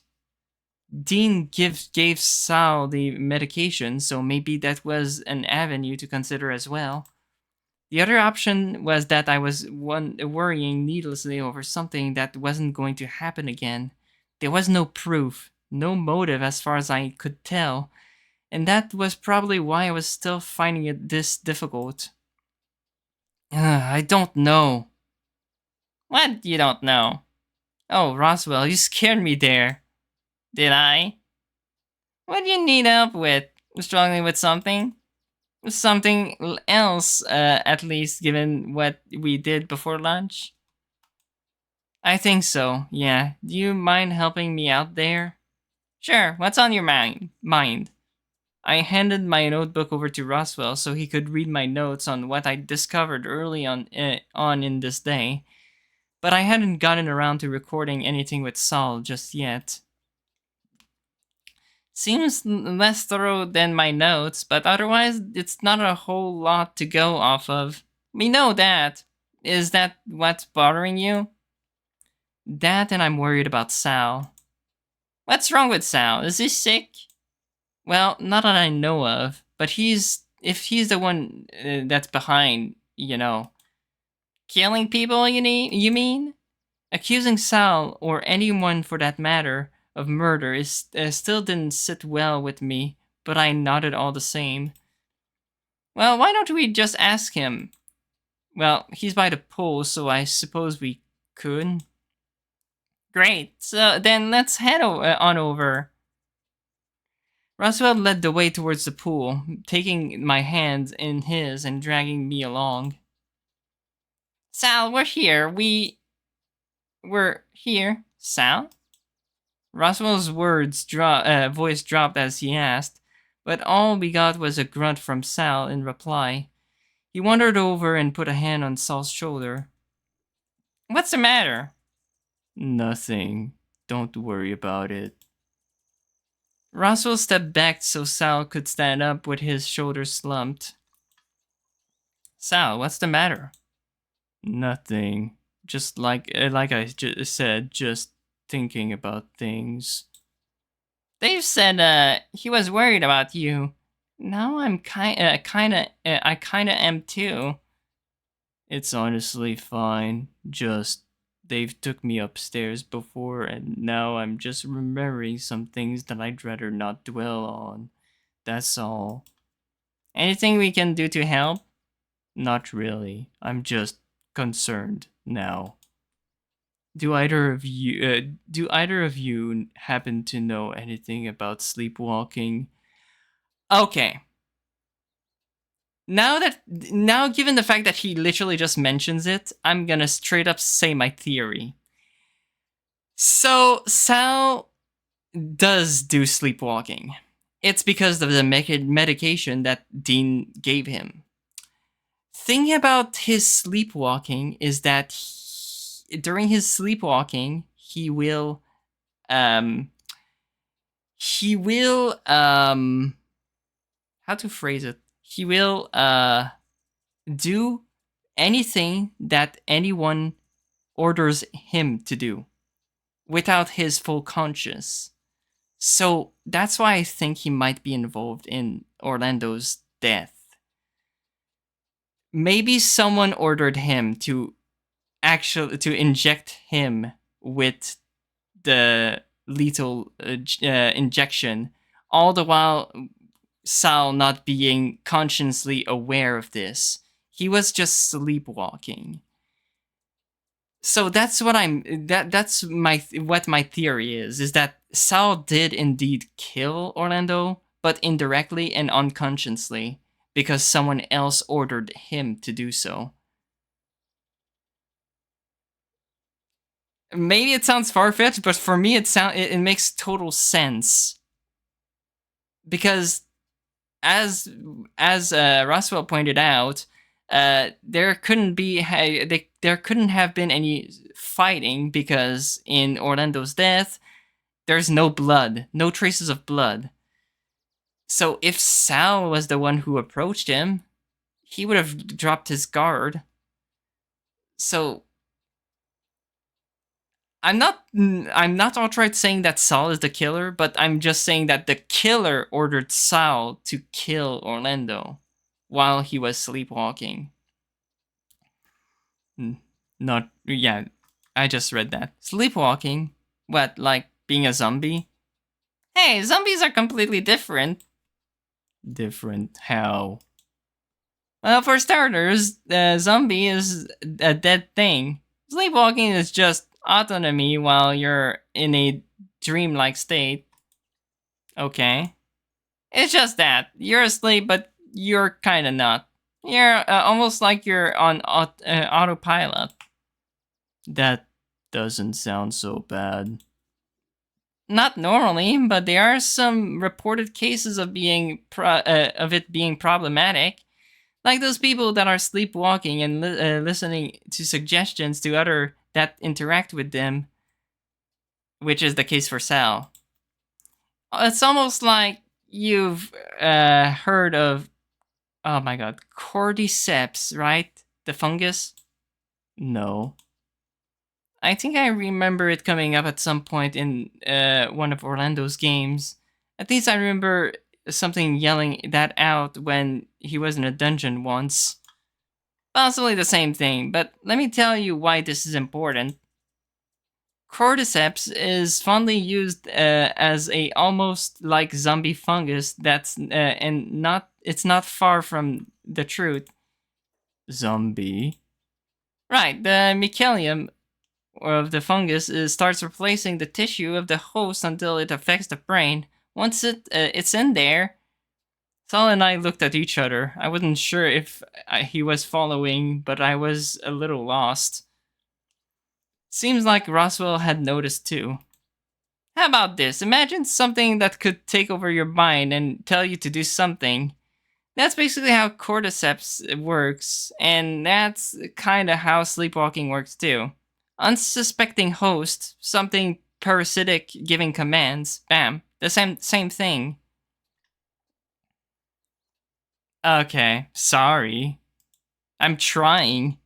Okay, well, okay, where does that leave us? Depending on if that helps Sal or not, right? Maybe. I wonder if I've been sleepwalking. And if I have, if someone's been controlling me. Like a puppet? Who would be doing that? And why? I don't know. I just don't want to wake up in the morning and find out I'm responsible for a massacre of my friends. I gulped at the prospect, finding myself wondering, could that happen? It sent a chill down my spine. I shook off as Roswell continued the conversation, paying me no mind. For what it's worth, you're strong, Sal. Strong enough that it'd probably take a lot for you to kill someone. Even then, if you did, it's not like you'd have meant it, right? So, I wouldn't worry too much. Even if you have been sleepwalking. Roswell, you should be more worried. Roswell. I think it's safe to say that Sal isn't the one killing people, Dave. He's worried about the idea much as any normal person would. Even I've been worrying about it. I see. Well, hopefully that helps. Meanwhile, I need to go help Huss with something. So I'll see you two later? Sure. Sal grunted again, and soon enough, Roswell headed off. Once Sal and I were alone, he sighed out, rubbing the back of his head. Well, I'm sorry. I thought that maybe having a second opinion might help. You're that worried? Yeah. After all, what if the worst case scenario happens? She's already dead, so. He trailed off there, making me tilt my head. Who? It doesn't matter. Just someone important to me. He sighed, sitting back down and dipping his feet into the water. I'm sorry, but can I be alone for a bit? Oh, please, Just, we can talk more later. I headed back inside, leaving Sal by the pool. Something seemed to be bothering him, but I didn't feel close enough to him to really ask anything more. Under any other circumstances, I would have tried to stay and keep him company, but I had enough worries going on. I trudged up to my room, setting aside my notebook, and stared at my bed. Thoughts of my dream last night still lingered, and wondered if there was any hope of me seeing him again if I slept now. When would he say? What could he say? It was only a dream, right? Sighing out, I collapsed onto the floor and spread out, deciding this was the best compromise between resting but not being comfortable enough to actually sleep. Dave, what are you doing? I looked up at Orlando before sitting up and resting against the side of the bed. Just resting. On the floor? I wanted to have a nap, so I sighed out, scratching my head. Orlando, can we talk? Sure, what's wrong? He wandered over and sat next to me, placing a hand on my leg. Just finding out about your family, I guess, has been a bit of a shock. Not a bad shock, but something to get used to. He didn't say anything, instead just opting to rub his thumb against my knee. I mean, it's hard to place the words though, right? It's something I just assumed you knew. I never meant to deceive you about it. It's not that at all. More like, I guess it was. It has made me wonder about how things are between us. What do you mean? We're still friends, right? Orlando turned to me, placing his other hand on my shoulder. Of course we are. Why would you think otherwise? I don't know, just... I thought back to the conversation we had outside shortly after I woke up, and further back to when Orlando and I spoke in my room before bed. Are you sure you're okay? I know the Saul thing hit hard, so... Yep, perfectly fine. Honest. I watched him, and the corner of his mouth twitched as he forced the smile, and eventually... Who am I kidding? I'm a mess. Things haven't been going right for me lately. I know that feeling. I slumped, so I was more on my back, with Orlando quickly withdrawing his hand the closer it got to my waist. Really? Did something else happen? I mean, aside from the obvious. Not really, just... I gestured vaguely in the air before letting my arms go limp. I don't know. This has been some vacation so far, huh? Orlando nodded slowly, shifting his gaze elsewhere. Right. What about you, though? How's your... stuff? It's fine, I guess. I flinched, recognizing the phrasing as something I did and wondered if Orlando was keeping something bottled up, aside from whatever it was that was bothering him from before. Oh. He shot me a few cursory glances before he spoke again, his voice held low. You really worried that we might not be friends anymore? A little. Like, I wanted to help, but you keep pushing me away, saying you'll handle it, and you need more time to think. Which I guess is okay, but where does that leave me? I don't understand. I want to help. I want to talk. You might be the coach, but aren't I the, cute? Okay, that's awkward. The what? Is that not how it works? A gay student? Orlando snorted, a weft of smoke billowing from his nose as he held back from laughing. Oh, no, but points for trying. Still, I guess I haven't been overly fair in that sense, huh? I want to know, sure, but I don't want to upset you, if that makes sense. Just the more I try and help, the more upset you get so. Orlando nodded slowly, rubbing his hands through his beard. Well, okay. I guess I should probably let you know something, but don't go telling anyone.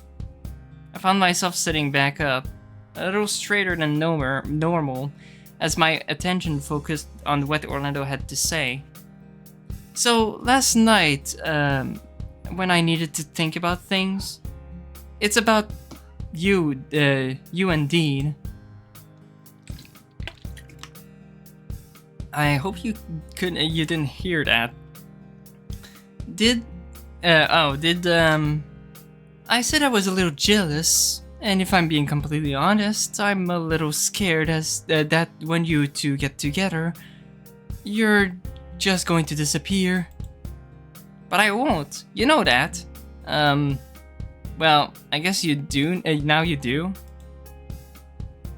Not like that, I mean, would Dean be alright with us cuddling?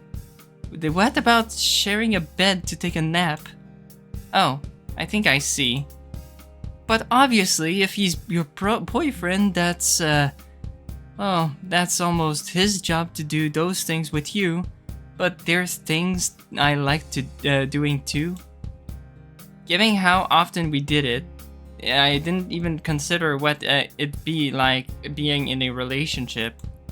Sure, the prospect of getting cozy in bed with a boyfriend seemed great, but this was the first time I'd considered what I'd do with Orlando and what I'd do with Dean different. Okay, well, how about this? If that's all worrying you, then why don't we just cuddle and spend the night together tonight? That's what I was hoping we'd do yesterday, but I guess I blew that, huh? It's not too late though, Orlando. Besides, if you just wanna have pillow talk about boys or whatever, then that works too. Pillow talk? Really? What? We'll be in bed, on pillows, presumably. It started as a snicker before it rolled into a chuckle and became full-blown laughter. I didn't quite understand, but soon I found myself laughing right alongside him. Dave, honey, no. Although I get what you mean. Sweet, then, well, what now? Well, I was going to try beating a boss I was stuck on before dinner, but... Oh, can I watch? I'm fine just watching. Sure, just be ready to be watching the same fight for a very long time.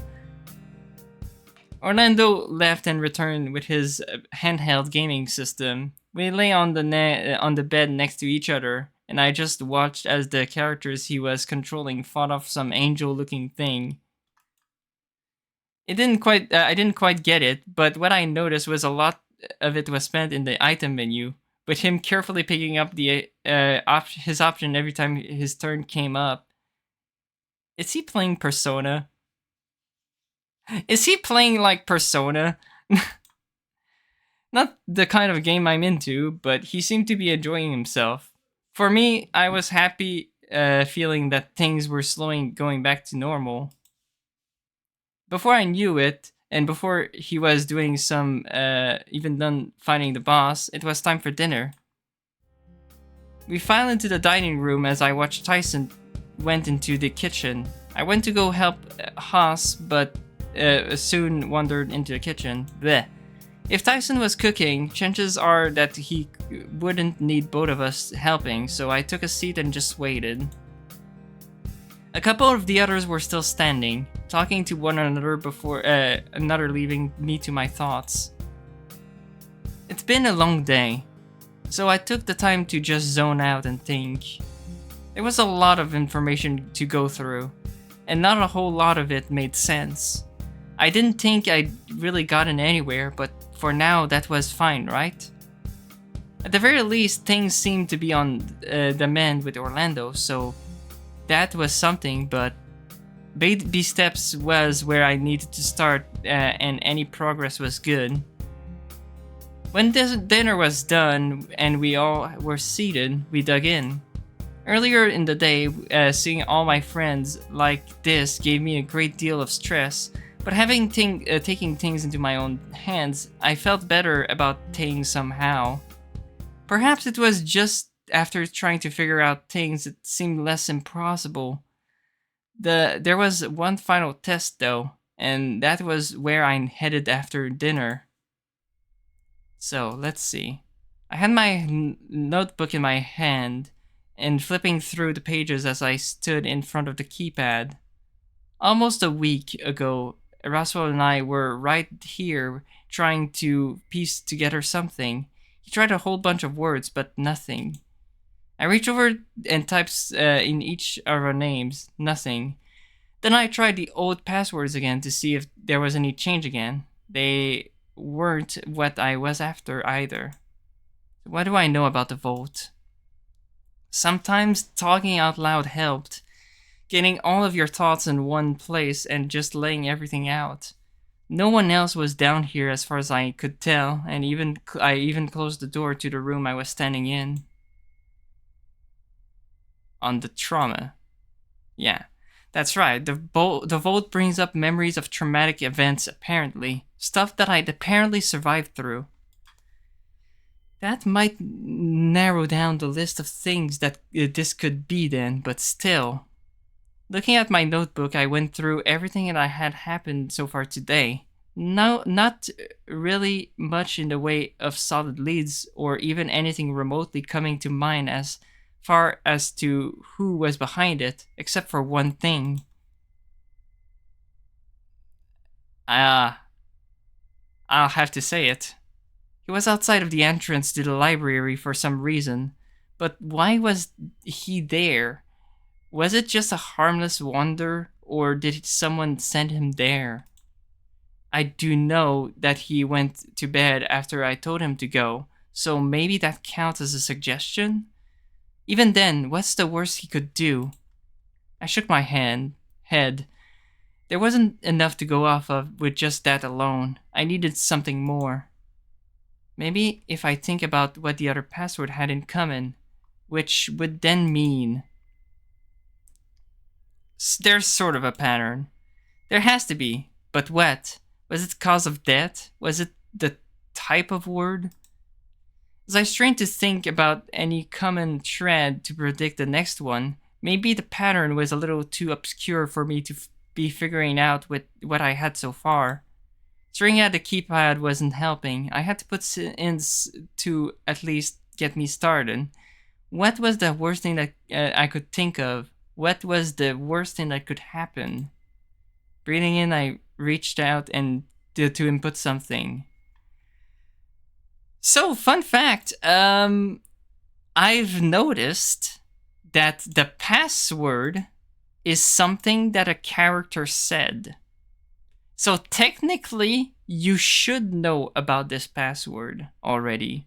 I just didn't thought that you would be able to find the password before the input, but you can actually find the password before the death happens this time.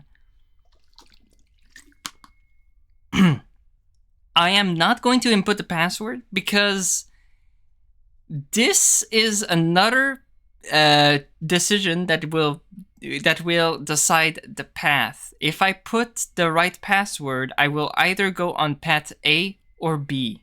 If I don't put the right password, I'll go on path C or D. The right password is massacre.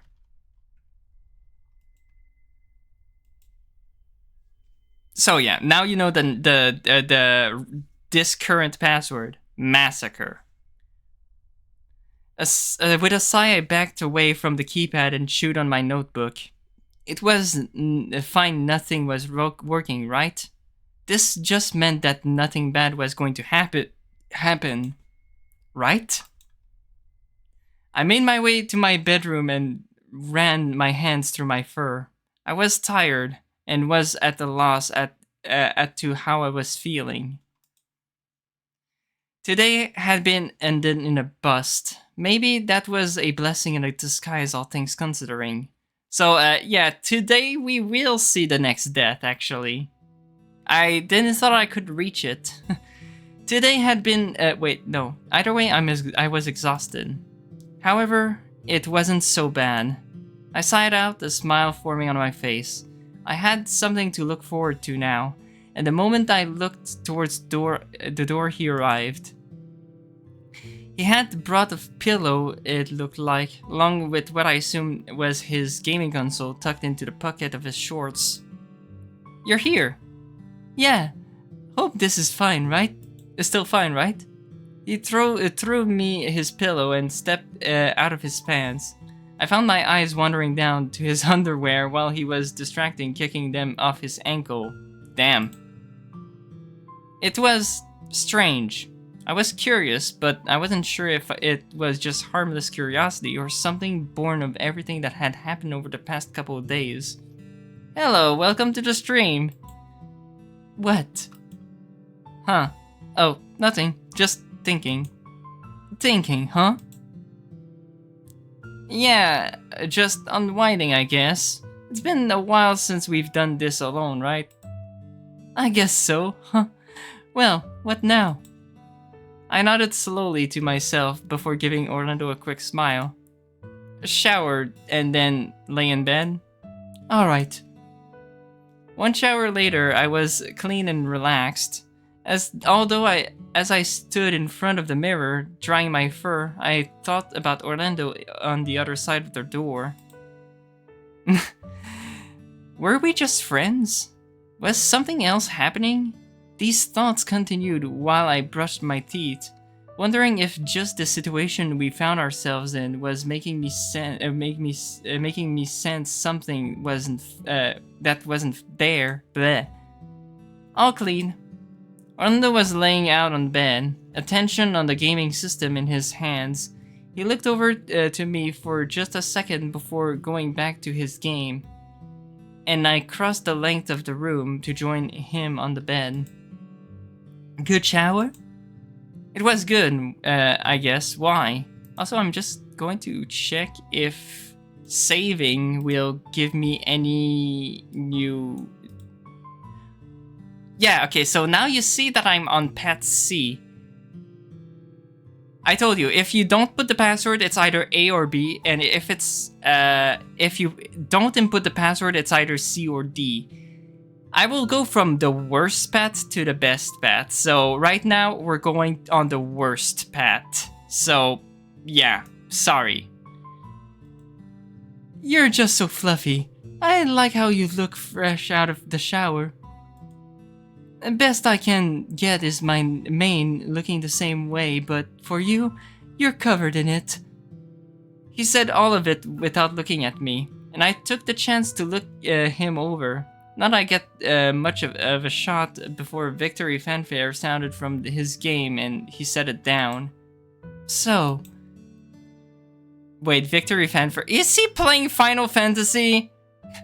Setting aside his game, he drummed his finger on his chest and as he lay next to me, finally turning to look at me properly. Also, wait, he was fighting an angel. Was he fighting Sephiroth? Sorry, I just had to point it out. This is what you wanted? I guess, yeah. I like having you around. I'm sorry I've been a bit of pain recently. I know it's difficult sometimes. Difficult how? He breathed in deep before sighing it out, voice barely above a whisper. Being friends with me. I nudged him, flashing him a reassuring smile. It's not all that difficult. At least I don't think so. Maybe I don't think about it so much and just kinda enjoy being around you. You mean it? Of course I do. Why would you think it's difficult? Why would you think it's difficult? He plays with his beard for a few moments before shaking his head again. I guess there is always that worry that you're just my friend out of obligation. Or that because someone paid you. It wouldn't have been the first time. Oh my god, that's sad.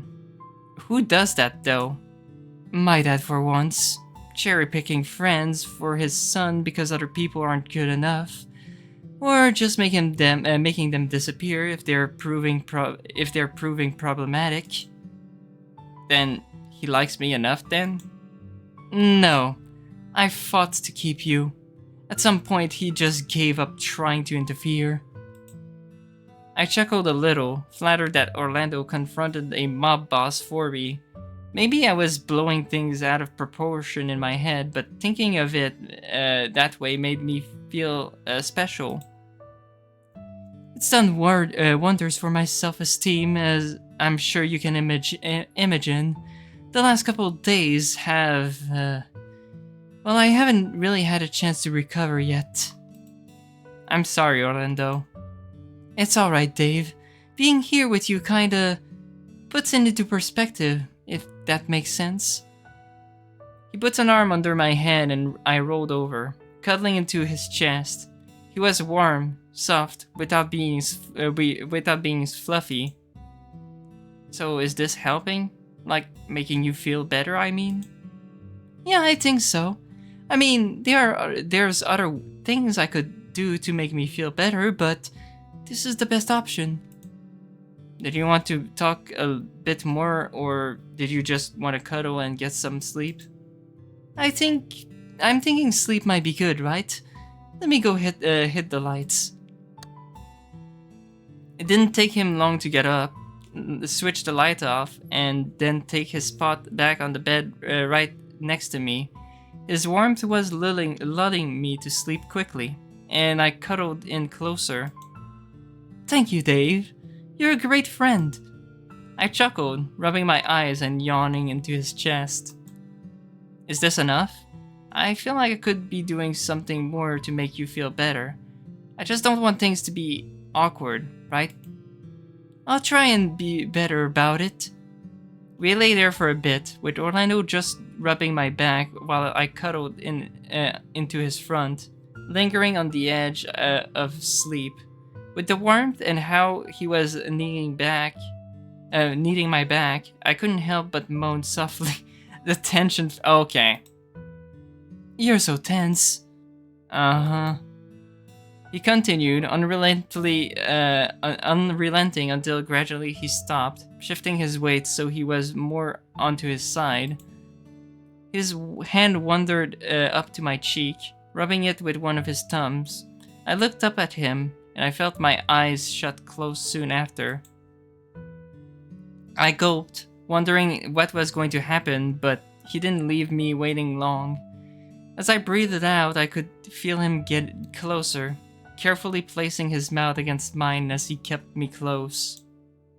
This time it was different. Nothing like kissing practice, but something different entirely. This was Orlando, my best friend, but it felt right.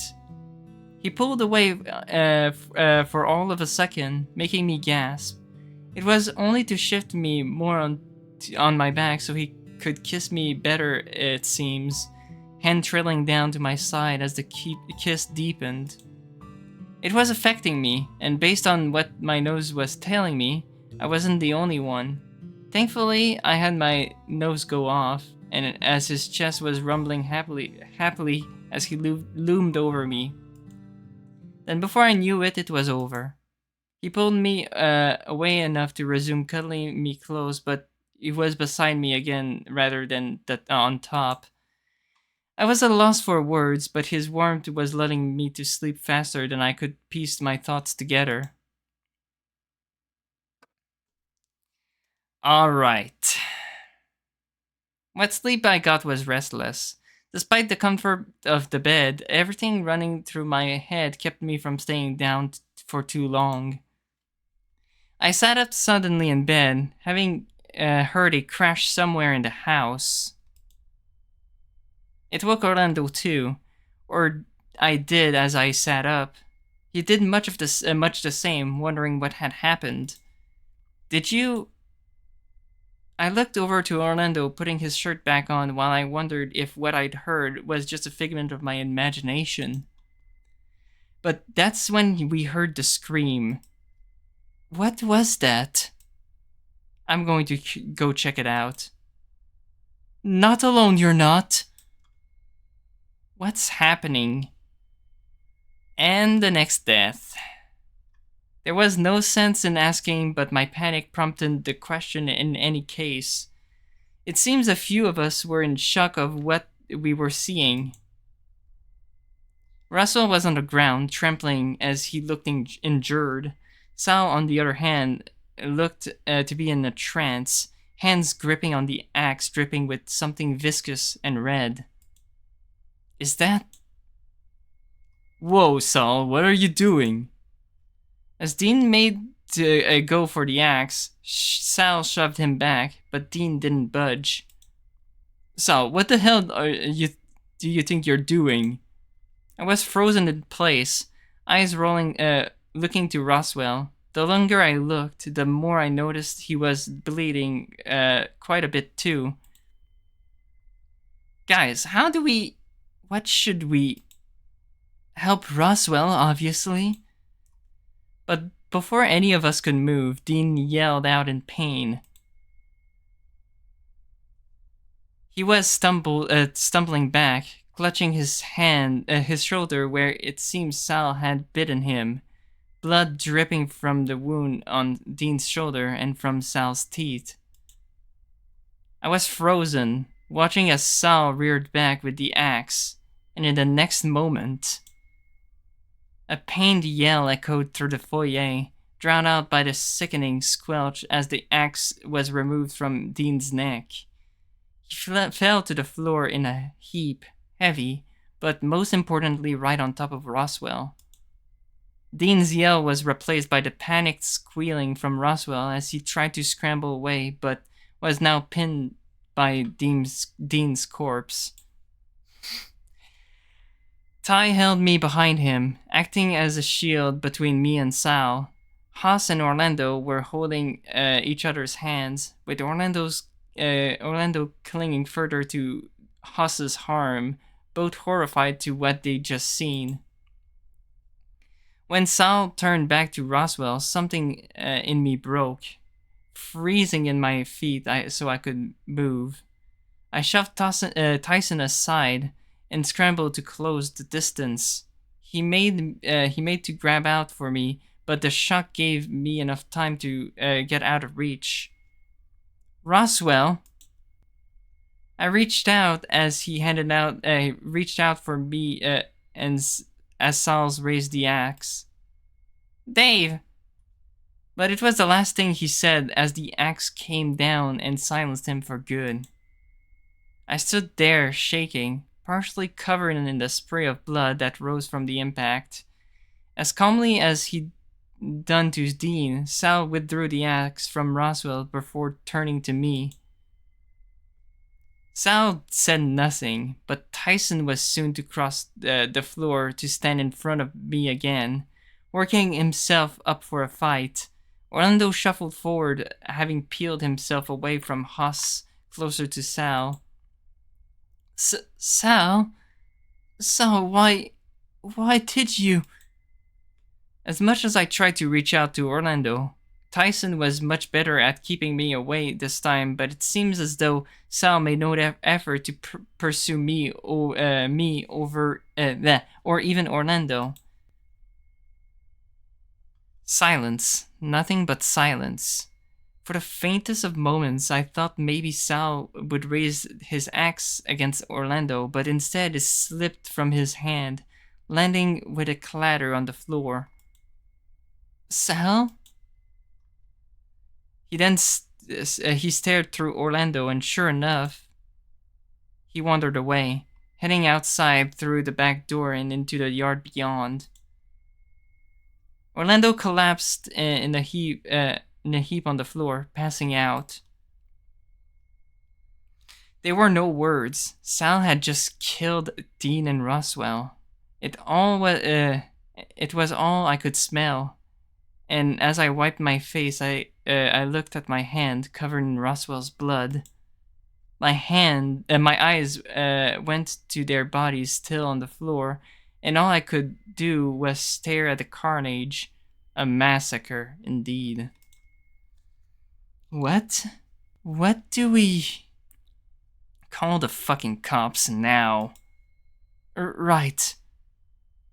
While Huss fumbled with his phone and Tyson was busy yelling at him for something, I wandered off. I let my body go on autopilot to head towards the only other person I knew existed in the house that might know something if they weren't already watching. I made a beeline for the bookshelf, pulling the two books to the passage and heading down into the dark. I was thoroughly on autopilot, retracing my steps from when Haas had shown me where the way here the first time. Making my way down to the lower level of the library, I stopped by the table that we'd had our chat. I wasn't sure if I was going to blame Oswin for what had happened, or if I just wanted information. As I looked over the vault door, though, it was open. Huh. There was nothing stopping me from moving forward, so I pulled the door open and headed on inside. The hallway was dark and smelled musty. How often did this get used, anyway? I kept my hands on one of the walls as I made my way down, feeling for any light switch or something to make my walk easier. I must have put more weight than intended on part of the wall. I felt something give, and the fumbling in the dark for what I'd found, I gripped the handle of a large door, opening it carefully. Wet lights that were on gave off a soft glow. Ambience more than anything else. I wasn't sure where I was until my eyes adjusted a bit more. A hunched figure sat in a chair against the far wall, lit only from the dull glow from the monitor. But there was that familiar smell again. I thought I'd escaped it from the foyer, but it was here too. Edging forward, I reached out to the hunched figure sitting at the desk. But when I spurred the chair around, it was just as I thought. Oswin had been killed too. The knife was still sticking out to his chest, but everything was dry. He hadn't been killed recently. Either way, he wasn't behind what Sal did, but it was one less person we could rely on for help. I left him there. There was no point in moving him, and to be honest, Roswell and Dean took priority. I could deal with his body later. The fuck did you go? Ty snapped me out of my daze and grabbing me and yelling at me at point blank. The next moment, he was hugging me, sighing out and growling at the same time. Nowhere. Sorry, Ty. I could hear the hollow tone in my voice, too. A tiredness I had forgotten I was capable of. He grabbed me by the arm and started leading me out of the conservatory and back downstairs. You had me worried. Ty wasn't being gentle, dragging me down the stairs and holding on to me, almost as insurance that I wouldn't go walk about. Seriously, why did both of you ran off on me? Sorry, I just thought... Shut your mouth and stay where I can keep an eye on you. Haas, the cops coming or what? No reception. After I went outside to check, I tried a few times in different spots, but nothing. No signals anymore. Fuck, what the hell we're supposed to do? At this point, we looked over to Orlando, who was starting to stir, picking himself up slowly off the ground. What happened? As he was rubbing his eyes, his head with eyes caught sight of Dean and Roswell, still on the ground a ways. His eyes widening slowly as he came to realize what had happened. No, no, no, no, no. No, no, no. His cries devolves into wails and sobs as he turned away from the sight. Let's get you outside, huh? He helped Orlando up, and the pair of them heading towards the backyard, leaving Tyson and I alone in the foyer. His grip didn't budge though, and it started to get painful from how he had me pinned in place. Ty, the fuck you were thinking, huh? Wandering off like that? I was just trying to. And what if something fucked up happened to you, huh? You saw what just happened. I know. His voice was lowered to a snarl, gripping me even tighter as he got up in my face. Get your ass into gear. We're getting outside. I stole a glance at Deal and Roswell, but I found that my eyes were glued to them. Ty's grip loosened off so I could wander closer, but I crossed half the distance before the smell of blood hit me hard and my eyes found its way to the growing pool of blood they lay in. Hey.